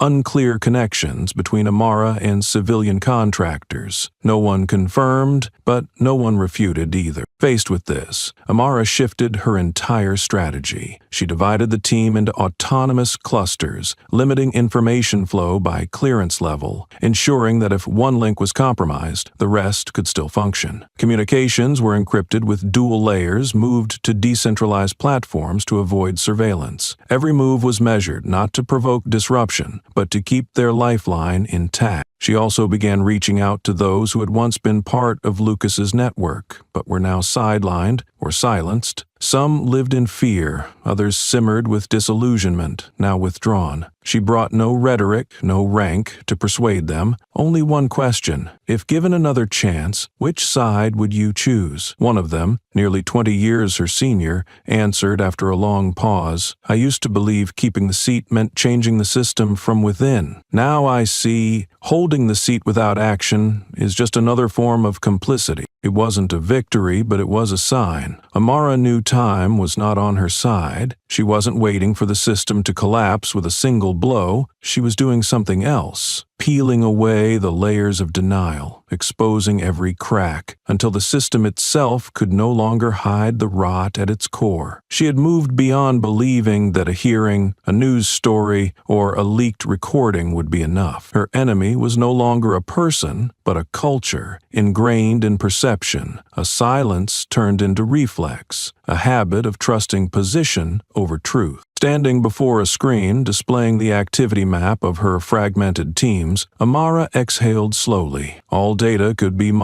manipulated, but belief in values could not, and because of that, she knew she had to be steadier than the truth itself. Amara looked at the newly gathered documents, the suffocating atmosphere in her small office, surrounded by papers and copies of hidden evidence. She was no longer an outsider. After months of silent work, she now realized that she had become part of the system she had once sworn to change. She wasn't just uncovering corruption, but also a pawn in a larger game that the underground reform movement had set up for her. At first, everything seemed clear. She joined the military for justice, for change, but now she understood how complex and ruthless the truth could be. The plans long set in motion weren't driven by ideals, but by a larger goal of those pulling the strings. The feeling of betrayal wasn't because the organization was pursuing the goal she had always strived for, but because she had never truly been the one to decide. She was merely a part of a bigger plan. She began to feel uncertain about her own freedom,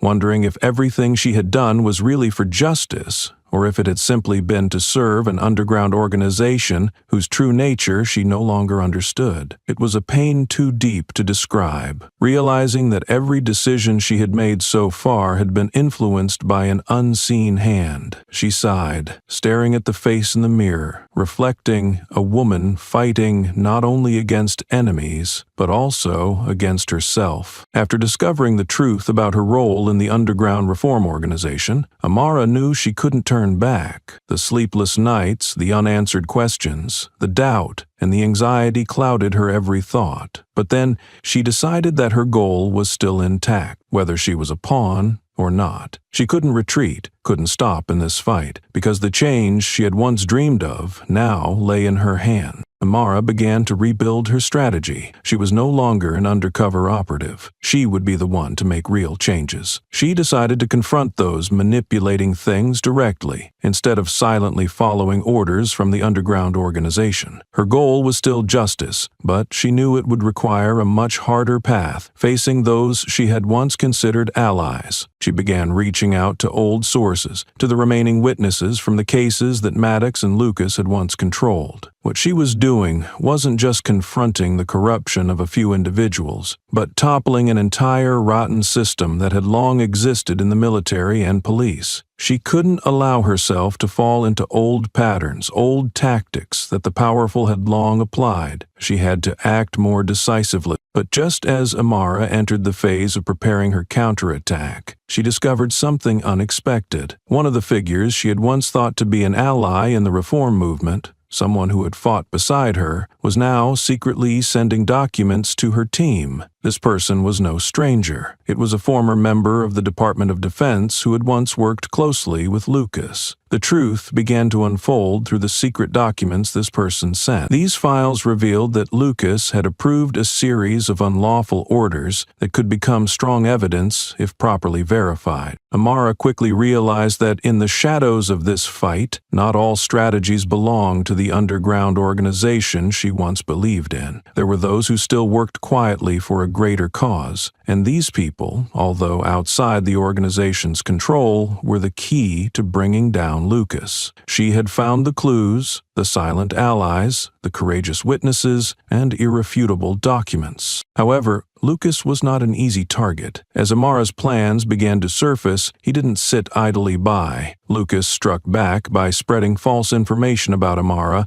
distorting everything she had done, causing division in the public's opinion. Those who had once supported her began to waver. Social pressure weighed heavily on Amara and her team, placing them in a difficult position. They were not only facing corrupt individuals, but also battling against the ghosts of the past that Lucas had created. But when Maddox finally refused the family lawyer and expressed interest in cooperating with Amara's group, she sensed an opportunity was near. He requested protection for the witnesses, and this could be the decisive card. However, Amara understood that to take down Lucas, she would have to make one final move, with no room for error. Amara stood in the meeting room, dim light seeping through the window, casting a soft glow on her thoughtful, anxious face. News about Maddox and Lucas Maddox had spread rapidly, gradually exposing the corrupt network she had long been fighting against from the shadows. And with that exposure came the collapse of the secret she had carried for years, her covert role as an undercover operative within the military. She knew the day of reckoning had arrived when her comrades, those who once placed their trust in her, would learn the truth. The weight of living a life built on deception pressed heavily on her, but she reminded herself that her mission had never been about personal gain. It had always been about serving a greater justice, about delivering the transformation that this system so desperately needed. Returning for the first time after her cover was blown, Amara could immediately sense the shift in how people treated her. Once supportive glances were now replaced by wary, suspicious stares. Those she had once called allies now seemed distant, separated from her by an invisible wall. The coldness and hesitation in the room made her feel isolated, like a stranger among her own unit. She questioned whether they would continue to stand with her in this fight or turn their backs, now that they believed she had been part of a much larger scheme. The silence in the room hurt more than anything. No one spoke, no one asked questions, yet their averted gazes and withdrawn demeanor made it clear that their loyalty to her was under intense strain. She had worked so hard to earn their trust, and now that silence had become the sharpest blade. In those quiet seconds, Amara realized she had to be stronger than ever, to withstand the trials of doubt and betrayal with unwavering will. Her mind was filled with thoughts about loyalty. She wondered if she still had the strength to walk this chosen path when even those beside her no longer believed in her. Yet those very doubts fortified her resolve, reminding her that her mission transcended personal suspicion. This was a battle for justice, for transparency, for sweeping reform. She could not and would not back down. The solitude of her battle grew clearer by the moment, a shadow following her every step. Amara thought back to the hard years when she had to face discrimination and suspicion alone within the military ranks. Back then, she had never felt so adrift. But now, with the truth exposed and the growing distance from those she once trusted, that loneliness became heavier, pulling at her heart. Still, within that crushing loneliness, she discovered a new kind of strength. She understood that no path worth walking would ever be easy, and no victory ever came without pain. Her perseverance wasn't for herself alone. It was for the thousands still fighting in silence. She refused to let others' doubts weaken her. Her loyalty to justice and to the cause became the fire that kept her spirit alive, the strength that urged her forward. Amara looked out the window, the fading afternoon light blurring the outlines of the city. She made a quiet promise not to let doubt or isolation derail her path. To her, this was not the end. It was the beginning of a new chapter, one filled with trials but also hope. She would keep fighting, no matter the cost, no matter how alone or mistrusted she became. For justice, for change, she would stand firm, whether with allies or on her own. The dim meeting room lights reflected on Amara's face. No longer the confident woman who once entered the system with absolute belief. She stood among former comrades, those who had once trusted her and stood by her through countless battles. But now, with the truth of her covert mission revealed, the room was heavy with doubt and suspicion. Every eye turned to her, filled with unspoken questions, while gestures and words cut sharply through the thin veil of trust she had long maintained. The meeting began with tentative voices. One by one, people spoke up, questioning Amara's loyalty. They demanded to know her true motives, why she had kept her role a secret for so long, and whether her actions had really been for the greater good or a betrayal of her comrades. Tension rose as their voices mixed with disappointment, anger, and a sense of betrayal. Amara knew she had to speak, even if this would be one of the hardest moments of her life. When her turn came, she stood and spoke with a steady but heartfelt voice. She explained in full why she had taken on the undercover role and what her mission had been. She revealed that it was part of a larger plan to dismantle the corruption embedded deep within both the military and police systems, a network that had harmed not only her but countless others who had tried to serve with integrity. Amara described the pressure she had endured, the dangers she faced, and the moments when she had to stay silent in the face of injustice, just to keep working toward change from within. Some of her colleagues began to listen. Their eyes softened slightly. A few nodded, slowly, showing signs of understanding and empathy. They started to see that Amara's choices, though difficult and painful, had been for a higher cause. Her story began to melt away the doubt, replacing it with a renewed respect for the courage and sacrifice she had made in the name of justice and truth. Yet not everyone could accept the truth so easily. Some remained skeptical, even openly resistant. They argued that Amara's secrecy was an unforgivable betrayal. They worried her continued presence could harm the team's unity and compromise their mission's safety and effectiveness. The divide between those who supported her and those who didn't grew into an undercurrent of tension, making the atmosphere more strained than ever. Amara felt the weight of those conflicting views pressing down on her, but instead of crumbling, she turned that pressure into determination. She understood that trust had to be rebuilt, not demanded. She knew it would take time, consistency, and results, not just words. She was ready to walk that path, however long or lonely it might be. Amid the whispers and skeptical stares, Amara looked into the eyes of those around her. She didn't expect immediate forgiveness, nor was she hoping for unconditional support. What she needed was a chance to prove her worth, to show them through her actions that she stood on the side of justice and truth, no matter how difficult the path ahead. Resolving to stay true to her ideals, Amara vowed she would not allow doubt to cloud her mission. She was prepared to face rejection, betrayal, and solitude, even from those she once considered closest. She knew that real change always came with hardship and loss, but she believed that only through such pain could a better future be born, for herself and for those she represented. The meeting's end brought no clear resolution, but it left a lingering sense of contemplation in everyone present. As Amara stepped out of the room, she carried with her a renewed sense of purpose. Though she had been doubted and cast aside, she would continue to fight for justice and truth, no matter how long or arduous the road ahead.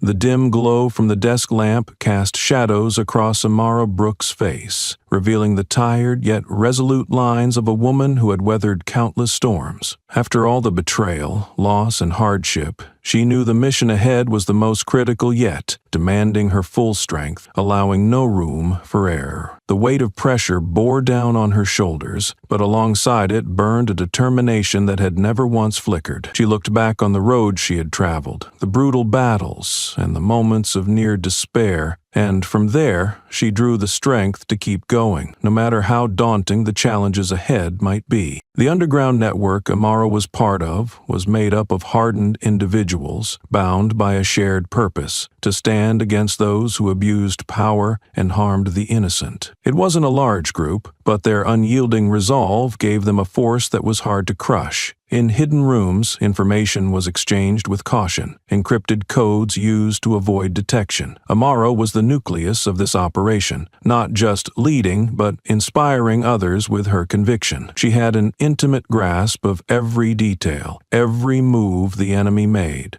while meticulously designing strategies that could lead them to ultimate success. Evidence was their most valuable asset. Amara and her allies used advanced technology to gather data, secretly recording strategic conversations and securing classified documents that exposed corruption and abuse of authority. They didn't rely solely on paperwork. They also drew from insiders, individuals brave enough to speak out despite the risks. Each small clue was carefully assembled, revealing a wider picture of manipulation orchestrated by unseen powers few had ever confronted directly. But Mara knew that bringing down the structure would take more than evidence. Mental and tactical preparedness were equally essential. She and the group discussed every potential worst-case scenario, aware that her identity as an undercover operative could be exposed. Retaliation from opposing forces might come swiftly, and her life could very well be at stake. Pressure came from all sides, from fellow operatives, from a skeptical public, from the looming presence of doubt and judgment. She had to be ready for all of it. Amara had faced isolation and suspicion before,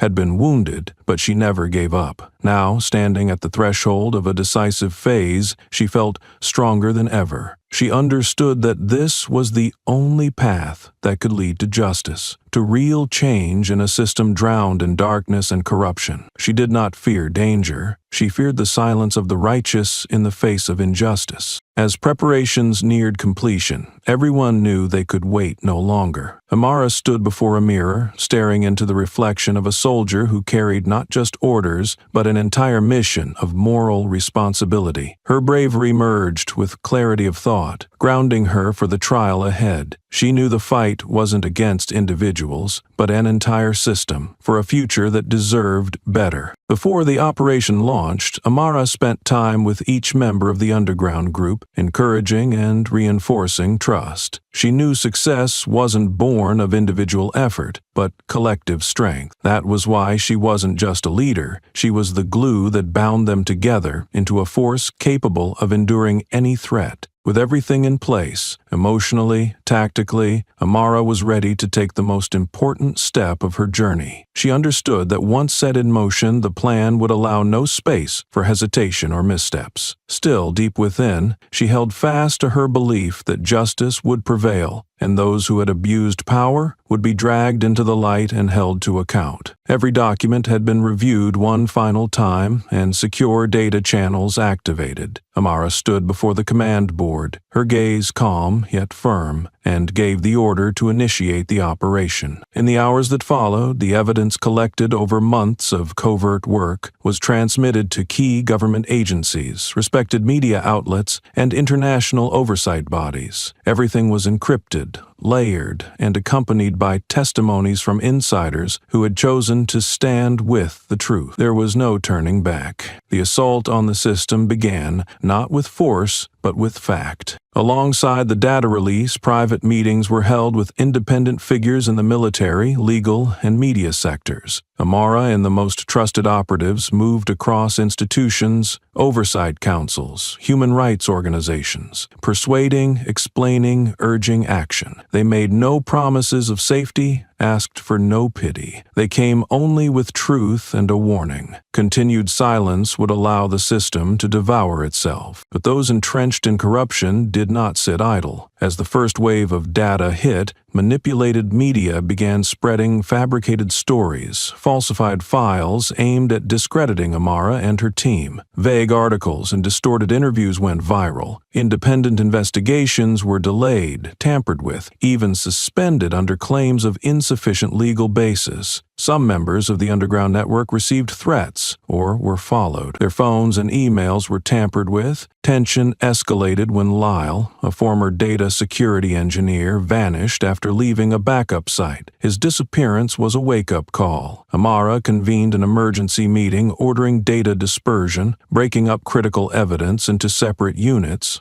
and activating a second tier of security. She refused to let emotion cloud judgment, but she couldn't ignore the emptiness in the seat where Lyle once sat. In that moment, the most unassuming members of the group became its greatest strength. A retired military doctor who had served as a courier returned to share a recording he had hidden for 3 years. An independent journalist, suspended for covering Lucas Maddox, risked everything to publish an extended expose on influence trafficking within the Department of Defense. Every small act, every quiet decision stood as testimony to courage and unwavering choice. Connections between the underground group and external allies gradually fueled a second wave. Public sentiment began to shift. Institutions once silent were now compelled to speak. Retired generals expressed support for the campaign, calling for full and transparent investigations. A senior official resigned unexpectedly, leaving behind a confession of having been coerced into supporting the rotten system. Finally, after days of strain, leadership figures in certain military and police departments were suspended. Notable names were summoned, old cases were reopened. The atmosphere in the command room eased slightly. Amara didn't feel triumphant, but she recognized this as a pivotal step in what would be a long road ahead. She looked at her companions, their faces weary yet glowing with hope. They hadn't won, but for the first time since it began, they saw light. Inside Amara, there was no satisfaction, only the calm clarity of someone who knew the fight was far from over. What had just unfolded was merely the surface of a deeply rooted power structure, but that structure was no longer untouchable, and that was the true beginning. The clink of handcuffs rang out in the chaos. Maddox stood frozen in the hallway of the main headquarters, his face red with anger and disbelief. 2 officers closed in from either side, not giving him a chance to react. In front of him, media cameras captured every moment, flashes slicing through the air, exposing the mask he had worn for so long. The staff watched in silence, their eyes speaking volumes. Some had once bowed to his power, others had stayed silent when he abused it. Now, they watched his fall like witnesses to the collapse of a distorted era. Maddox struggled briefly, repeating, "You're making a mistake," but his defiance quickly turned to panic as he realized everything had been prepared beforehand. No more loopholes, no more shields. His defenses crumbled, and his arrogance was replaced with stunned silence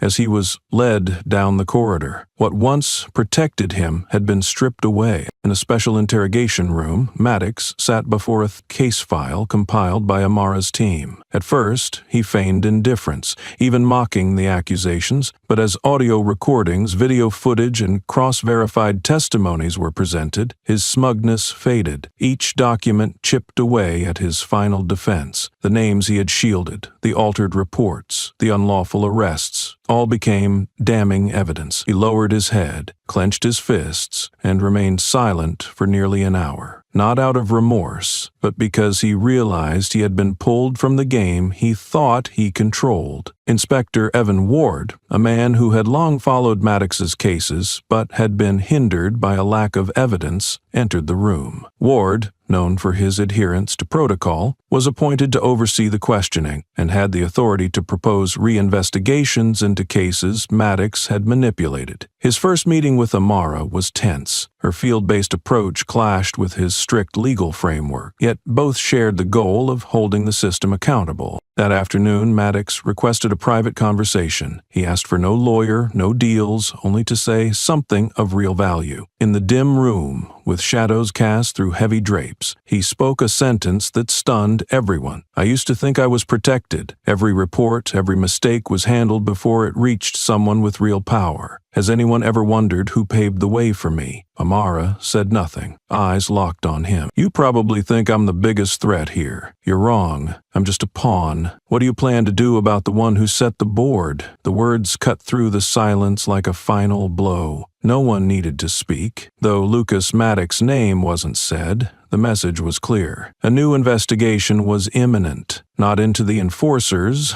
but the one who created the game. Lucas Maddox showed no immediate reaction when his name appeared in the preliminary reports based on his brother's testimony. He chose silence and calculation, but his power began to shift in the shadows. Anonymous calls, dissenting judges, and articles questioning the legality of covert data collection began to surface. Though Lucas remained out of the spotlight, his influence was felt in every headline that twisted the narrative about Amara. Amara sensed the counterattack. It wasn't loud or threatening, but calculated and dangerous. Lucas didn't need to show his hand. He controlled systems that seemed unshakable. He didn't deny his involvement. He simply obscured it, making the accuser the target of suspicion. Inside her covert team, Amara and her allies reviewed old data, trying to find links between Maddox's testimony and the flagged documents, but most had been deleted or vanished. Witnesses were unreachable or refused to cooperate. Someone had covered their tracks, and the pressure was suffocating. Just as hope began to fade, an anonymous file arrived. Encrypted and stamped with the Department of Defense seal, it contained documents showing Lucas's direct involvement in unauthorized personnel transfers and financial oversight breaches. One report even referenced the secret detention of protesters, previously covered up by the media. Amara verified the documents quickly. Though not legally sufficient yet, if supported by testimonies from those involved, it could shift everything. But before she could act, Lucas struck back. A doctored video was leaked, showing Amara allegedly issuing special orders to eliminate dissenters. The video, lacking context, spread rapidly, dividing public opinion. Supporters of Amara began to fall silent, and social media flooded with doubt. The pressure fractured her team. Some withdrew, fearing damage to their reputations. Amara didn't blame them. Lucas had targeted their one weakness, public trust. If he could destroy that, their efforts would crumble. Amara then received a message from the detention facility. Maddox had declined his family's lawyer and requested to meet with her directly. In their brief conversation, Maddox, no longer defiant, said, "He abandoned me, and I was wrong to think I owed him anything. I'll tell everything, but I need protection." Amara didn't respond immediately. She knew this could be her best chance to expose Lucas. But it was a final move she couldn't afford to get wrong. The game was no longer between her and Maddox. It was between justice and a rigged system, built to be unshakable, and now it was facing the one person who had nothing left to lose. The months-long investigation began to reveal the dark underbelly of the corruption network established by Maddox and Lucas. Investigative teams worked in close coordination, meticulously gathering every piece of evidence, from suspicious financial records to encrypted messages and secret recordings from undercover witnesses. Each clue connected to form a complex picture of conspiracy within the military and police forces. The Department of Defense and the FBI, supported by independent investigative groups, formed a strong alliance to dismantle the Maddox brothers' hidden dominance. Under increasing pressure, investigators moved step by step, using advanced technology and confidential sources to peel away the layers of deception that Maddox and Lucas had carefully built to cover up their crime.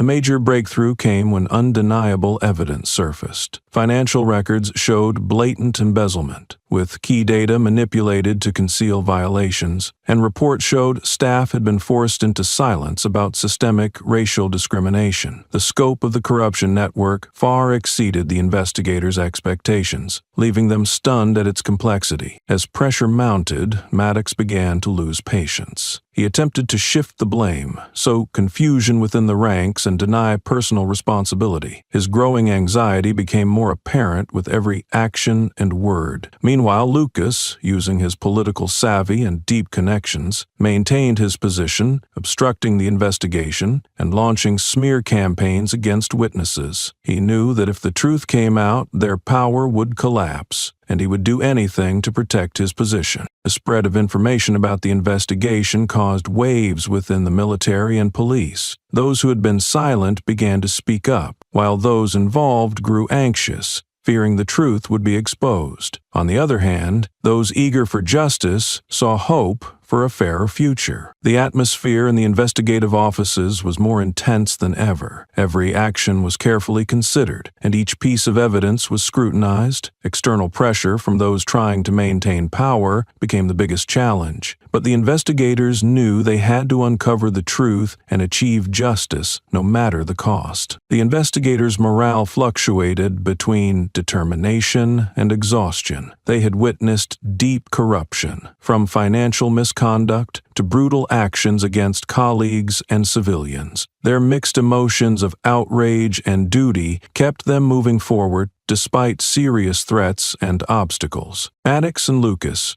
brothers with different roles and power, found themselves at the edge of inevitable collapse. They had once believed the system could be manipulated forever, that relationships and power could cover up every wrongdoing. But now, the web of lies they had built was unraveling, and they had to face the consequences. The investigation opened a new chapter in the battle against corruption, shaking even the most respected institutions. Maddox and Lucas's every move was watched closely, while those hoping for justice awaited real change. Amara watched from a distance, fully aware of the challenges the team faced. She knew this was only the first step in a long journey to restore justice to the military and society. The fall of Maddox and Lucas would not just be a personal victory, but a symbol of the awakening of the entire system, a start to a new era of hope and change. The trial of Maddox and Lucas began in a tense, suffocating atmosphere. The event drew massive attention from the media, legal professionals, and numerous witnesses. The courtroom was packed, with whispers and expectant glances filling the air. Cameras and microphones were positioned everywhere, capturing every key moment, making the trial the focal point of public attention. As the trial began, the judge read the formal charges against Maddox and Lucas, accusing them of a range of crimes, including misconduct in the military and police, corruption, embezzlement, data manipulation, and systemic racial discrimination. The accusations were loud and clear, laying out the brothers' serious violations and leaving the courtroom in stunned silence. Witnesses and victims took the stand, recounting their suffering at the hands of Maddox and Lucas. Their testimonies described oppression, discrimination, and cunning schemes, adding emotional weight to the case. Each statement confirmed the existence of a vast and cruel corruption network, revealing details that the investigation had uncovered. The prosecution presented evidence, including financial records, internal messages, secret recordings, and documents proving the brothers' involvement in criminal activity. The arguments were tight and sharp, making the truth undeniable. The courtroom buzzed with attention as each piece of evidence was revealed. Faced with irrefutable proof, Maddox and Lucas grew visibly uncomfortable. Maddox, once brash and arrogant, lost his confidence, realizing there was no escape. Lucas, ever the strategist, tried to argue legal points, questioning the fairness of the investigation, but his defenses were dismantled by solid evidence and testimonies. Eventually, both brothers had to accept the harsh reality. They couldn't resist the power of truth and justice. Lucas showed despair, while Maddox stood silent, understanding that everything he had built was collapsing. The court delivered a severe sentence to both brothers. The verdict not only served as punishment, but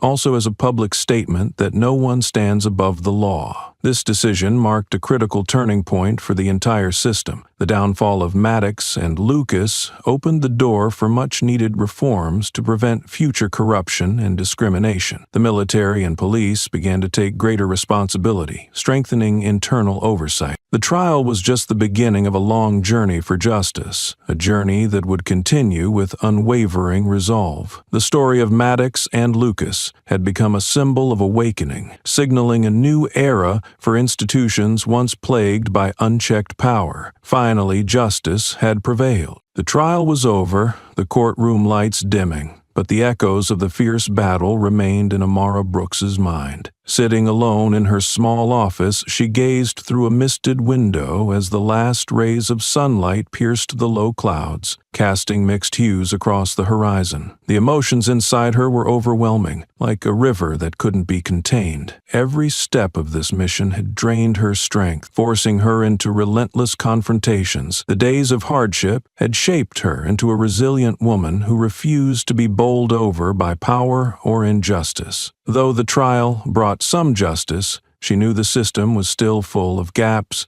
and shadows that needed exposing. Relief briefly touched her heart as she heard the final verdict on Maddox and Lucas, showing that her efforts were not in vain. Yet the weight of new responsibility quickly settled on her. She knew the justice achieved was just a small part of the broader fight against corruption and racial discrimination in both the military and society. The duty to continue forward pushed her relentlessly. In the stillness of the moment, Amara reflected on her journey. Betrayals, solitary efforts, skeptical stares, and the whispers that had clung to her like a shadow. But these experiences had hardened her will, making her unshakable. Courage and patience had been her faithful allies. She remembered her comrades, those who had shared the hard moments, strengthening their bond. Together, they had shown that unity could spark real change. Though the limits of both human beings and the system sometimes made her feel small, Amara's belief in collective strength fueled a fire of hope within her. She understood that every step, no matter how small, was a vital part of an endless journey. The challenges ahead were unknown, but the fight would continue.